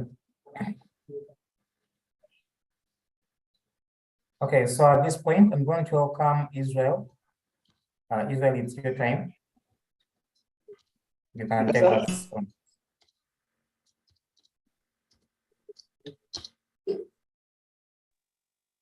We need to see your mouth, Israel. We don't see your mouth. Hello, my name is Israel Shankar Koza. I got Economics International School. I'm 14 years old and I'm MIP4, which stands for Middle Year Program in my school since IB. So the SDG I chose was SDG 2, which was zero hunger. The theme is health and affordability. So end hunger, achieve food security and improve nutrition and promote sustainable agriculture. That's the definition for the zero hunger. Yeah. So the problem I chose was the Karamoja case. If you don't understand what I mean by the Karamoja case, if you've seen in the news that Karamoja has been facing some issues due to loss of food and loss of food. So hunger in Karamoja. Our population in Karamoja is estimated at about 1.2 million. people, which about 70% residing in rural areas. With more than 27,000 square kilometers, this arid expanse of savanna and bush forms the northeast edge of Uganda, where it borders Kenya and South Sudan. Out of this 1.2 million people, according to the latest updates reported by the district officials to the World Food Programme, the total number of fatalities in 2022 caused by the current food insecurities crisis in Karamoja is 2,465. Most of the fatalities are elderly and children. For children and elderly. So next is Karamoja facts. The Famine Early Warning System Network estimated that from a total population of about 1.4 million people, about 518,000 people from Karamoja's poorest families face critical food insecurities, and of these 4,228 people, say 28,000 people were experiencing crisis levels of food insecurity. Okay. So my solution is a donation system. How my solution works is that my donation system will help the people of Karamoja by allowing people to donate money and etc. to them, providing hope so they'll be able to make through their hard times and hopefully maybe after some time they will be able to live a risk-free life. So this is a picture of my code. Thank you. So next I'll be showing my VS code. In a sec.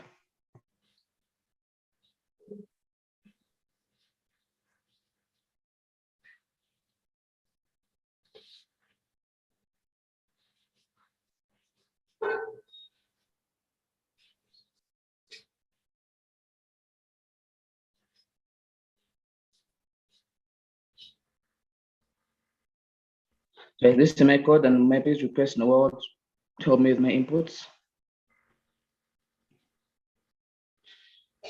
Sure. Noel, So are you willing to pay? 1 million. Okay, one mil is a little too much. Please select a reasonable number. 500K. 500K. Which donation frequency would you like to use? One time, monthly, or annual? Monthly. Monthly. So first name, Noel. Second name, last name, sorry. Senyonga. Spelling, please. SENYONGA.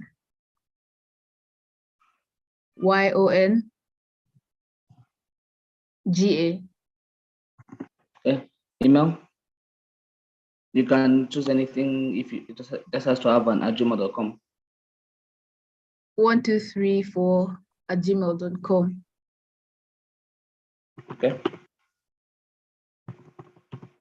So first, I would like to show an example here. So if I was not to put @gmail, if I was not to put .com or anything here, and just put this, it will show enter a valid email, because my code says that it has to have a Google email in it, meaning that it has to have an @gmail.com.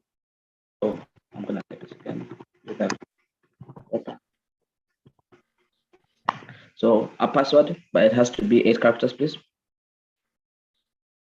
A capital space. Beg your pardon? What did you say? A capital space? So a could you give me a password, but it has to have 8 characters. Oh, so 8765431. 8765431. Okay. Confirm password. So would you like to, are you sure you would like to choose this amount for a monthly frequency? Yes. Yes. Card holder's name? Noel. Okay. So please input your card number. The card number must have 16 characters. Or do you like me to choose it 76. Yeah, you 76? can choose it. Okay.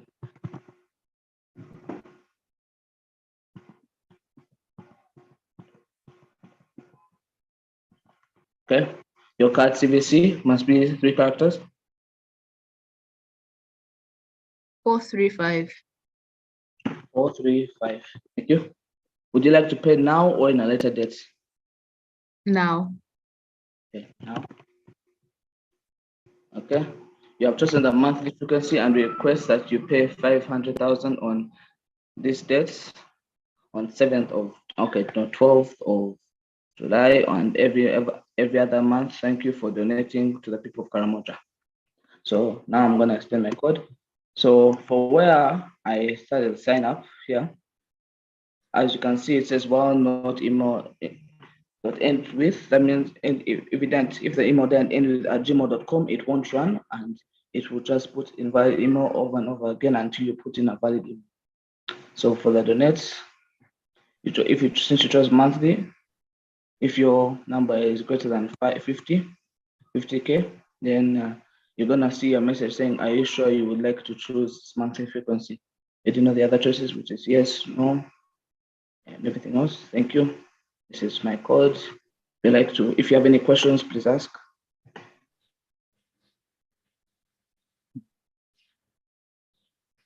Do you have any questions from the audience? Yes, I do have a question. So what happens to your code? What happens to the program if the card number that you entered is less than 16 digits? If the card number is less than 16 digits, it's going to show, it's gonna give you so it's gonna tell you to enter a valid card number, or you're gonna see to enter valid card details. So let me show an example. So let me retype. I'll show this. Okay.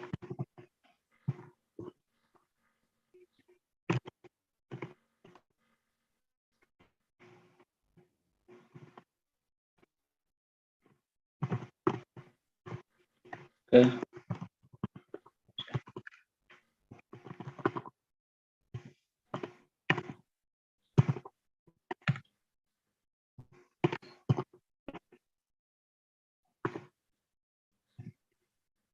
So if I was to put, let's say 309, gonna say please enter valid email. It's gonna valid card details until it's gonna say that until you show card details. Right now, I'm still having trouble with the code, so it won't show. It won't put it in a loop because I was having some issues with it before. So I'm still learning as well.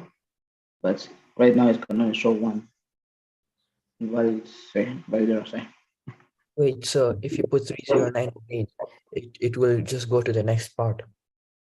So yes, if I put 980 again, it's gonna go to the next part because I don't know what happened, but I got an error showing that I found some difficulties whenever I tried putting a while loop inside the card details method. It didn't print properly, basically. That's why I was having issues. Any other questions? Yes, you have Mami Israel. She wants to say something. Israel, that's a very, very nice presentation. I'm very, very impressed. Thank you, Code School. As you might be aware, Israel is preparing for something that he's going to work on in my office. So I am very, very impressed. Thank you, Israel. I have 3 questions. One is about local currency payment systems, and the second one is the interface, and the third one, wow, pardon my old brain, I think I'll remember it as it goes. I think my first one is, why do you have to put in a card number?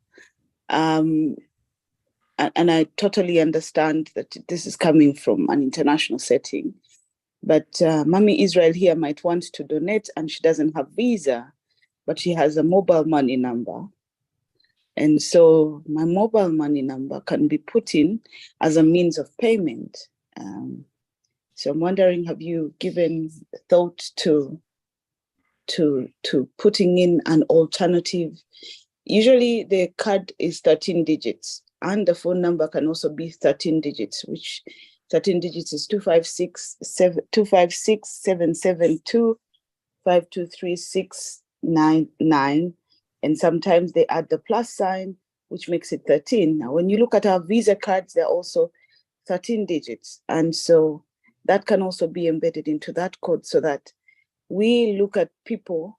And I'm wondering, this can be an interesting donation system. We don't have a lot of those in Uganda. It can be an interesting one to be given to maybe Rotary, to different people that might be interested in, might not earn you money, but it's something to help the people of Karamoja. And then the other question still on the payment part, the other thing about the payment part I wanted to ask is, where's our money going? Israel, when you take these details, shouldn't we see somewhere where the money is going? Where the money is going. And so I am going to task you and Mr. Edward to help me finish this one, because for me, I want to take this as a serious project and take it to the next level and see if we can give it to a Rotary Club that is going to Karamoja, that wants to get donations in, and you really see your work at it. So that wire loop, I don't know what the language you use there, that was failing has got to be fixed. My third question, and I hope you can remember all my questions, is about the interface. We all like all these black screens, but a person like me who might not understand code. And this comes to the self-serve. Here, this is you, the developer, putting in details, and I'm imagining at the front there's some sort of like AI that is prompting you. It is not like Nicole, who has been talking to you. So Nicole is in her house and she sees this donation system, she logs in and she starts to input, and this, as she inputs in the back end, this code is running. So I wanted to look at that self-serve interface. I know this is going to be a bit itchy, and I'm sure he's going to come from the room where he is to come to me and say, Mom, but yeah. And then my last one, so I spoke about the money, the self-serve interface, and then a small dashboard. Israel, we've talked about dashboards here where analysis is important on what other people see. Here, what you've done is you've done for yourself a nice donation system. It is functional, fine, lovely. But who is going to see what you're doing and how it's benefiting? You had a very good concept in presentation. The same way you have the presentation in concept is the same way I would like you to have a dashboard reporting on how many donations have we received today? How much food are we able to buy from that grain? Some analytics, very basic, but a dashboard that can write into this code. Base code is a very fast success to it. So many people can't do this. And I applaud you for this. Congratulations, my dear. This is very nice, but look at my questions and see how we can improve. Thank you very much. Well, thank you so much. Okay, Israel, are you ready to answer the questions? To my best of my ability, sir. Okay, can I give Israel some assistance in answering some of these questions? First of all, about the interface, I'll begin with the level of Israel. He's at the advanced level Python, and I believe his next class will be converting that into the interface you understand clearly, like the one that is user-friendly, the one that you can look at pictures and all that stuff. So basically, we are all developers here, and what the challenge you have is that when you teach these students how to make that interface before teaching them the functionality, they end up beautifying the whole thing, but the thing doesn't function. Okay. Like there is a way it takes their mind. So every institute that teaches this, they'll first give you the back end of it. They'll give you the programming language. They'll teach you all the functionality. They'll give you all the concepts. And after that, you'll go ahead and be told on how to put it in the front end and how to bring out that beautiful interface. So what happens here is that Israel is still learning and he has been able to take in that. And yes, that is so great. But now on his level, that is what he can deliver. So his next class will address that interface question. Of course, you cannot give that to a user, a person who has never, some people don't even know how to use a computer, so you can't give them that. Yeah, it's really so confusing. But he is going to be able to do that very soon. And then on the part where our money goes, well, the truth is, there is no digital money. It is just data. Like when you go to the mobile guy and you're like, I want to send this money somewhere. Truth is, you give the money to him, he sends just some funny message, and yes, that reflects in the server and somewhere where the data is stored, but there is no money like in digital form. You understand? So the whole point here is data analysis, data management. It's all about data. Okay.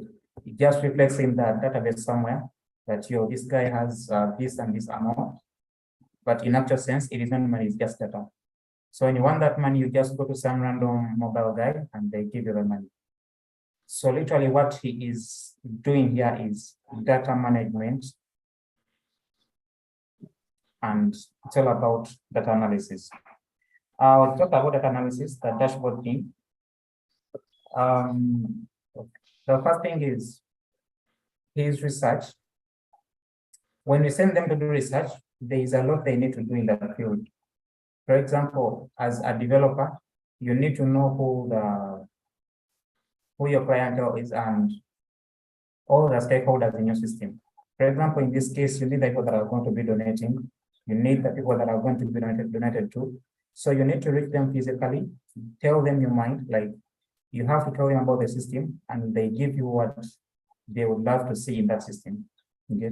For example, now your mom has told you she would love to see that dashboard. She would love to see that beautiful interface. Now, if you had done that earlier, you would know what they need and so you would implement it. So maybe that bit of research that you will need to do something about it. But also, he may not be able to do everything in this limited time. And yeah, validation, that was the digits, the number of digits for the account, the card number, and maybe the phone number or email. That is all about validation. If he has been able to validate the one of 16, I believe he can validate the one of 13. So all you have to do is tell him, Israel, this is supposed to be 16 digits. Maybe in our company, we have user IDs and they are 10 digits and they must contain this and that. So when you give him those details, he can do that validation. He has proved it by doing the one of card number, the password. Did it have a password, something like that? Yeah. So that is how they do the validation. All he needed was to have the information. So that maybe goes back to his research. I don't know if there is something I want to address here, but due to the interest of time, let me have Chloe, are you ready? Or is Chloe?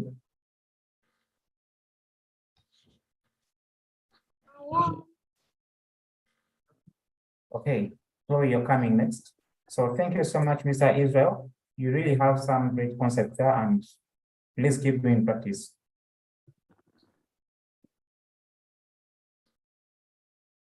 Okay, so at this moment, let's have a presentation from Chloe.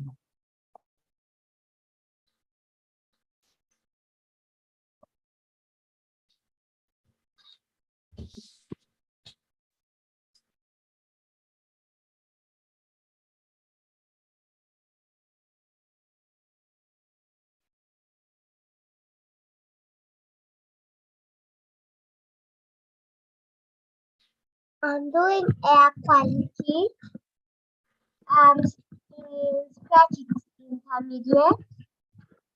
This is my problem statement. When I walk around, I see people suffering with breathing. How does it happen? It happens when you cut trees and smoke and smoke. Why the problem statement? I saw people in hospital.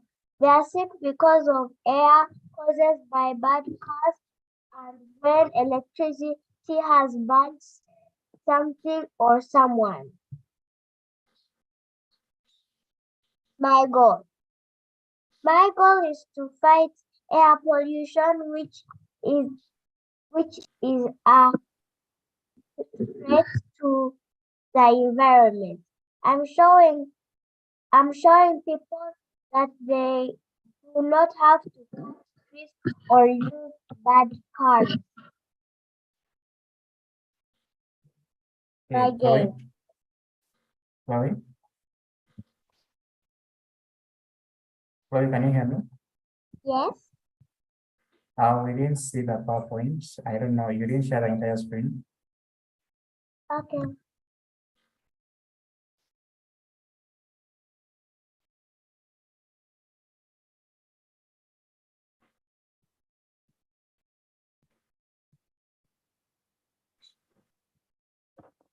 Air quality. Wow. I'm in scratch intermediate. My problem statement. When I walk around, I see people suffering with breathing. How does it happen? It happens when you cut trees and smoke. Why the problem statement? I saw people in hospital sick of bad air causes bad cars and when electricity has burned something or someone. My goal. My goal is to fight air pollution, which is a threat to the environment. I'm showing people that they don't have to cut trees or use bad cars. My game. My game is about a good character and a bad character. The bad character reduces your lives and the good one increases your life. When all your lives are gone, the game automatically stops. Hey, please share the scratch interface. We can't see it. We are still seeing the PowerPoint. Okay.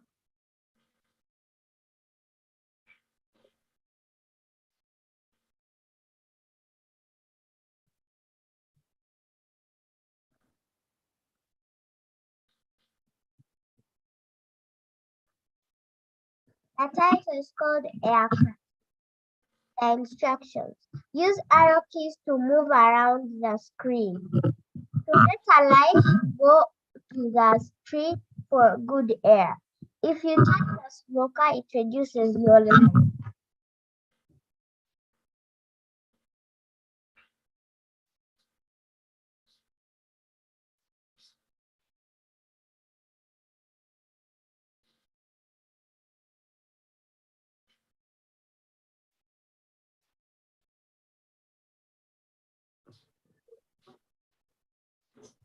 That's my game.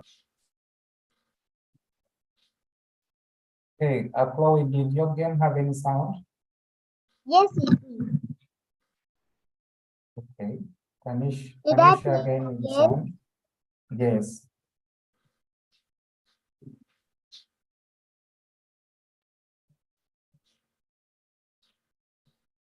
Aircraft. The instructions. Use arrow keys to move around the screen. To get a light, go to the tree for good air. If you touch the smoker, it reduces your life.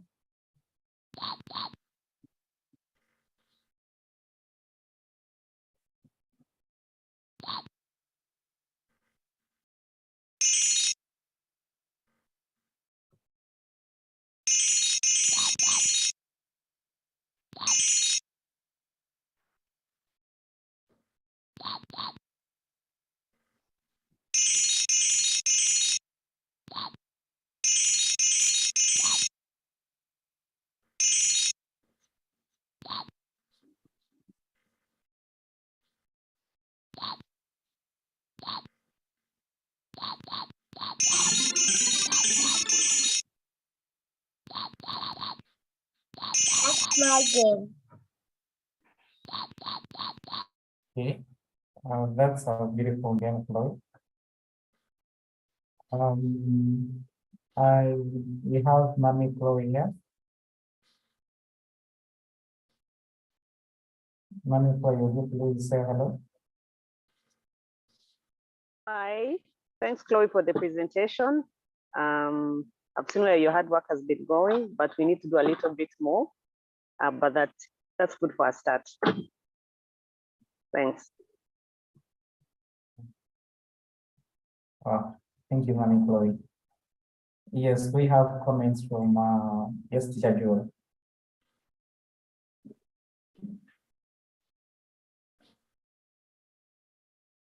I just have one question. How old is Chloe? Chloe, how old are you? She's 8.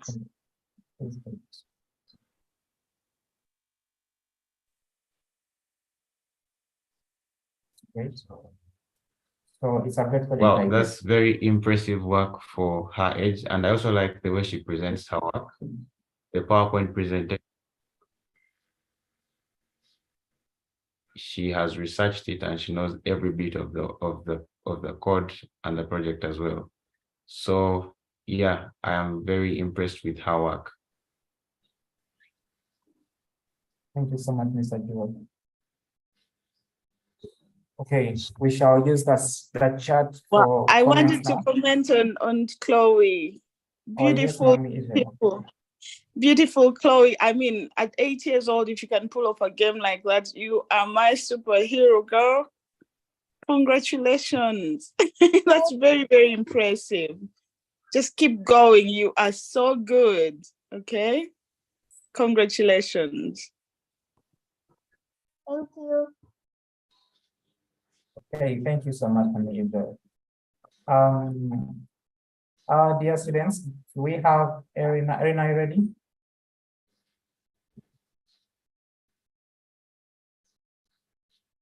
Yes, I'm ready. Okay, let's go.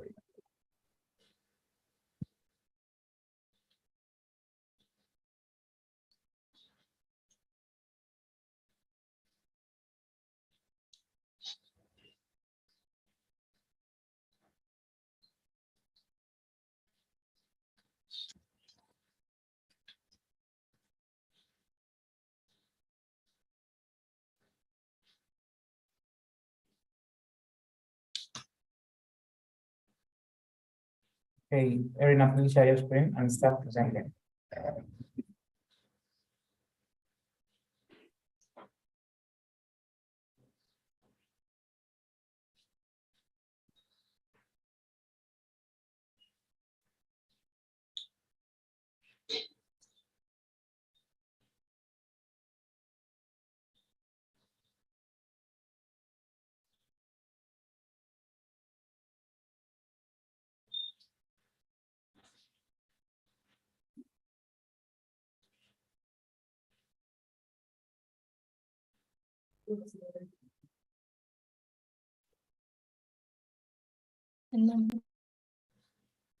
Yes, Erina.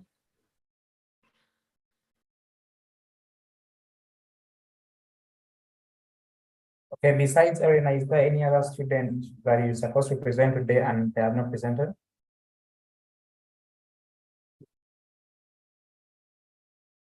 I think Okay.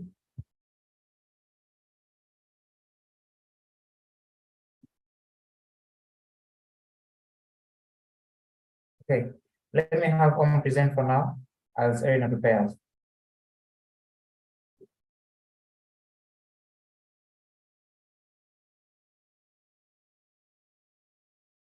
Helen,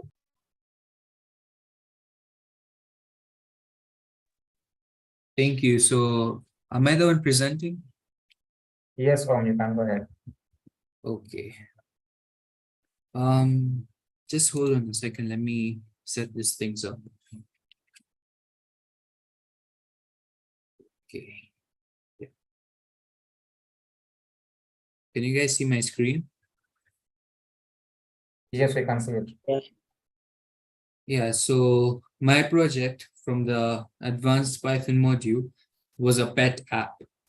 Now, my app is about wellness of pets, the basic wellnesses you can access from home. So that's my goal, and my theme was genetic diversity of farmed or domesticated animals. So this is the problem. People are wasting time and resources for basic necessities which you can access from home. Stressing for mere pet requirements, details. And as a fact, 2 in 3 pet owners spend hefty amounts of time and money just for basic requirements for their cat or dog. Going to the veterinary for mere problems which can be solved at home for almost free. Why I chose this? As a former pet owner, I struggled endlessly for just mere things such as diet for my cat and even exercise. I did not have any veterinary around me, which made everything a lot harder. To save other people this trouble, I made this program for their convenience. So how I make this? I simply used code. I used a lot of user inputs, classes, methods, statements to bring users to the accurate and reliable results. Now, this is my code, which I will show you in my VS Code. You guys can see the code, yeah? Or am I sharing? Yes, we can. Okay, that's good then. Yeah, this is my code where I use classes. These are called classes, the cat and dog. Then amongst the classes, I've defined methods, food, workout, weights, things like that. Then I have multiple user inputs for either they want results for cats or dogs, or they want a website. My program also calculates the body mass index or fat body mass index for cats and dogs. And we can even input ages for more reliable and suitable results for various ages. So let me dive into it and run the code. And I would like to invite Ryan to supplement some answers here. Dog. Okay, so you want a dog. Mm-hmm. Do you want to calculate the BMI of your dog for checking the healthy weight? Yes. So that's a yes. So as you can see here, there's yes and no. That's why I chose Y for yes. What's your dog's weight in pounds? I believe 60 pounds. 60 pounds. And In what's your 12 dog's height in inches. inches? 12. Sorry? 12 inches. Oh, he's 1 foot. That's nice. So as you can see, his BMI is 5, which is an unhealthy weight for his size and weight. So solutions are, so my code prints out solutions to distinguish between hunger and begging, cut out occasional treats, regular exercise, reduce feeding quantity, etc. And I even have another input where it asks if they want a workout plan for your dog. So would you like a workout plan for your dog? Yes. So we can go with yes. And now it will print everything you need. Best dog workouts, why your dog may refuse to work out, and solutions to these problems. So as you guys can see, it prints out multiple results, which are very accurate and reliable. And now, at the end here, I don't know if you guys can see, but it asks enter age in months in numeric format. 35. So your dog is 35 months. Yeah. And what's his breed? German. He's a German Shepherd. Do you want a diet or workout plan for your German Shepherd? I want a diet. So we click D because it says type D for diet and W for workout. So we go to D. Now we can see it prints out the best human foods you can give to your dogs. And the reason I liked putting human foods here is because I wanted to help people at home, and they're actually human foods you can give your dog, which are actually very healthy, like boiled eggs, peanut butter, cheese, but we have to mind dairy products if your dog is lactose intolerant. And we also have why your dog will not eat and encouraging your dog to eat more. So these are basically solutions. Now, as an optional part, here we have exit or website. If I type exit, the whole code will break and the code will end. But if I type website, like let's say I type web, it will redirect me to my browser where it will open one of the most visited and reliable local online veterinaries. So as you guys can see, it prints out their phone number, their emails, the services, pricings, their blogs. You can even get appointments. And this has been there since multiple years and it is very recognized. So that's basically what my code does. And let me just type exit. And you guys can see my code has broken. That's basically what my code is. I really hope you guys liked it. It was very good. Thank you. That's so beautiful. Yes, do we have any comments from the trainers?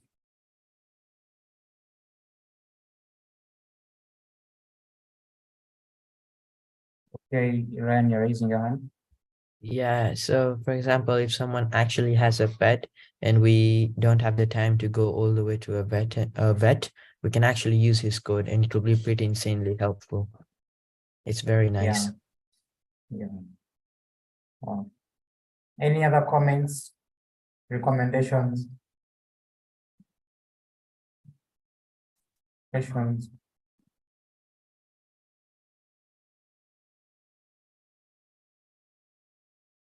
Okay, in the meantime, let's have Erina do her presentation and then we shall have come to the end of our presentations.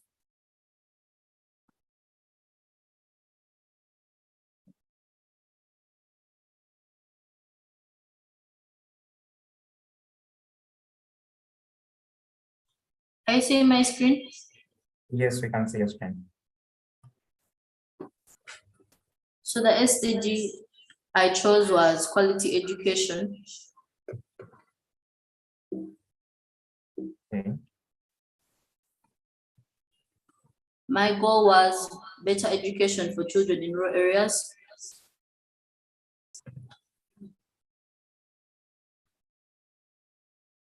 A few problems are poverty, which affects many children in rural areas because their parents usually don't have very good jobs and cannot afford quality education for them most of the time. Another problem is physical distance, because many children in rural areas live a far distance from good schools and have to walk for hours just to reach their school every day.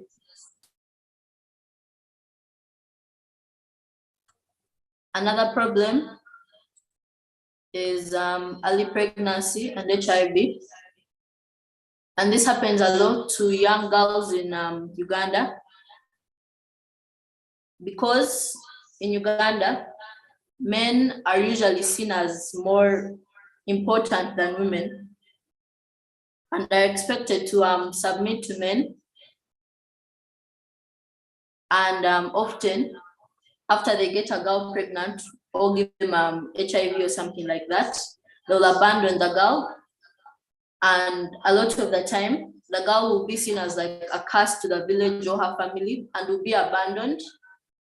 She will have to go and work to support her child and won't have an opportunity to continue her education.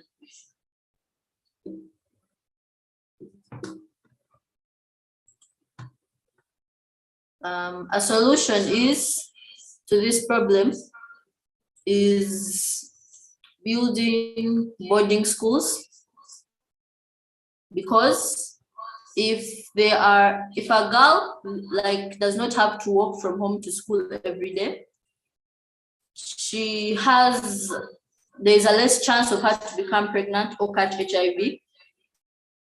And she's in a safe environment to complete her education and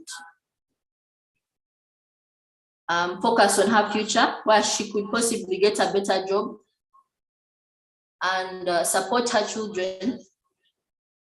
And later on, that will also help her children. If she gets a good job, she will not be poor. And therefore, she can also afford to give her children better education. Therefore, it breaks the cycle of poverty that children in rural areas are usually trapped in. Yeah, that's my PowerPoint.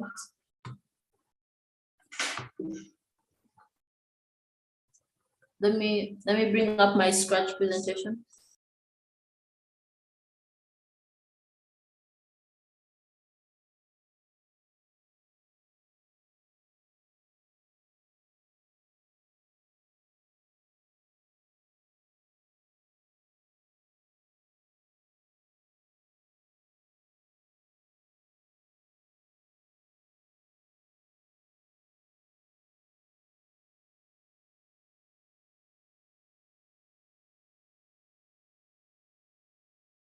Okay.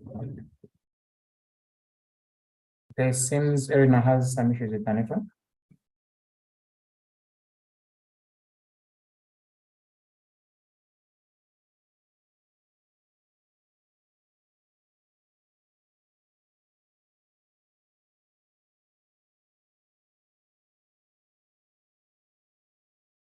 Okay. So meanwhile, can we have some remarks from our parents, closing remarks?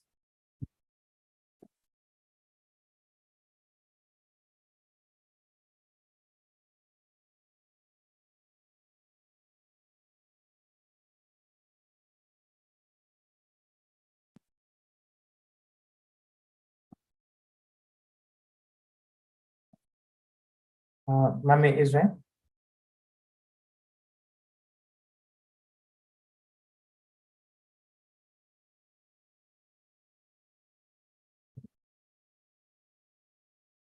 Oh yeah. I'm so sorry. I got distracted there. Kudos, Code School. I just received another parent with me here at home, and she was saying, you know, when can I bring my child? I happened to record Israel's presentation, and I'm pausing. I'm sending it around to parents. And one of the parents I'm with here has just asked me, you know, her daughter is just 6 years old. And I was like, oh, that one will give them trouble. Let's wait until maybe when they start the school year in September, maybe January, we can enroll her. And then I can also give you my twins to start on basic Scratch. But you guys are doing a great, tremendous job. I mean, Edward, one of the things I'm saying is we need to get into how do you now drill down to our children who are, do we start doing coding kiosks across the country? You know, that talent that is in Bali, that is not in Kampala, the talent that is in Soroti, that is not in Kampala, or that child that has no computer, but if they got a chance for Code School to be in their town for that 2 weeks, they can get the opportunity for a starter. I mean, that's something in my area of where I deal with data, and I think, and we're not putting the children, and this is for the folks, our great stars, the children here, we're not putting you through this because we want you to just say, oh, I know coding. No. I know you've watched movies where a child has, you know, helped somebody get out of something or produce a better solution. That's who we want you to be. We want you to be solution. We're not saying you can be developers, you can be, but you are solution providers, okay? And at that solution provision, you can be an accountant, and your desk, you create a system that will help you, your institution. And this is the grassroots that we're giving you. You can decide not to be a data forensic scientist like I am, and this is for Israel, but you can decide to be, a robotics engineer, create from what you've learned. What the Code School is giving you is a base for a very important start in life. So kudos and congratulations to Code School. This year's summer holiday is not as big as we expected. So we most likely would have taken another class, but the holiday is quite short this time. But for us, every holiday we shall be with you. There's Zabo, who has done very well on the last, and I'm hoping we can come back to commercialize that one. That one is going to be my first project with you, to commercialize and put it on, and we label it as an autism program. And I know that I've already gotten so many people interested in seeing that type of game. So we polish it and then put it out, and all the proceeds goes to Code School for now until an autism organization says, hey, that belongs to us. But we would like to do that because you've been wonderful. So thank you very much for doing this for our children. And to the tutors, your patience is really commended. I can imagine. I stay with a child. So thank you for being very patient with the students. They switch off sometimes and then switch back on. Your patience. And Edward, kudos. Do lie in your bed tonight knowing you've done something wonderful. Thank you very much.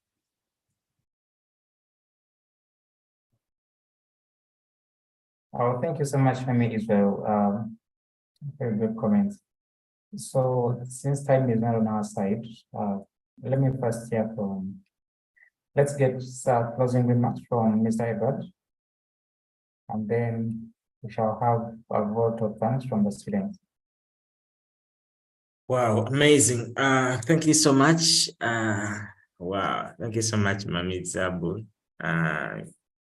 It's good to hear such encouragement. To our dear students, it has been a journey that we have moved together now 3 weeks. And I want to say that you have done well. I've been here trying to look at your projects and thinking, okay, this is really amazing. I've really been able to witness, this is 100 plus, 100, I think 145th code camp we are holding now these 5 years at the academy. And I would say that every other code camp, we see great improvements in you. We see great stuff coming out on the surface. And I believe that we are in for a tremendous move in the digital sector, pioneered by our very own children, and taking center stage to create solutions that can potentially transform our lives. So thank you so much for the effort you've put in. And also I would say when we try to push you to think beyond your comfort zone, to do that research, to change something in your project, to make it better, and you yield to the pushings here and there, and you create something better, we commend you so much for that. And yes, we're looking at the talent outside Kampala. As Manizaba said, we are gonna be on the move to really push this across the country. We believe there's so much talent out there in the country, and we are on for it, and we are going down to hunt it down. Yeah, we believe that these children can really become anything in this world, and well, with this foundational knowledge, you guys can become the next heroes that the world is waiting for to be manifested. And to the trainers, thank you so much also for the great work you've done in the classes, the patience you've demonstrated. And yeah, it's a really commendable, and I believe we yet have another module to roll in the summer class. And let's see what we have by the end, by 28th of July, while they present the final project in the second module of the summer class. Otherwise, thank you so much. I remain Edward Sempala at Code Academy. Okay, thank you so much, Mr. Edward. So to the students, do we have any closing remarks from anyone? A vote of thanks. Any one student to give us a vote of thanks? To the parents, to your trainers, and everyone that has supported you.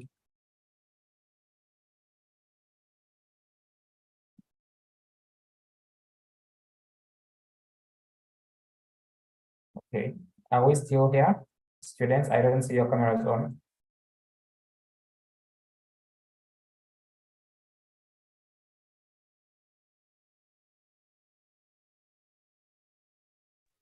Thank you. Okay, welcome, Israel. Yes, Matthew. Thank you. You're welcome, Chloe. Matthew, you're muted. I thank our Thank parents for you. providing us with the fees, for supporting us, and we hope to succeed and make them proud. Wow. Thank you so much, Mr. Matthew. Okay, so I think we can close it here. Thank you for coming. So classes are still on tomorrow. Please don't sleep. We are still continuing the journey until the 28th of July. So see you guys tomorrow.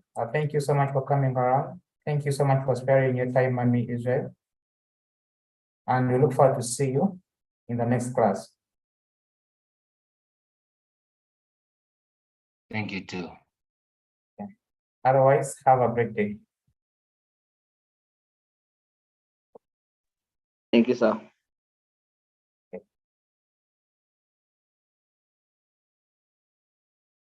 Thank you. Okay, welcome.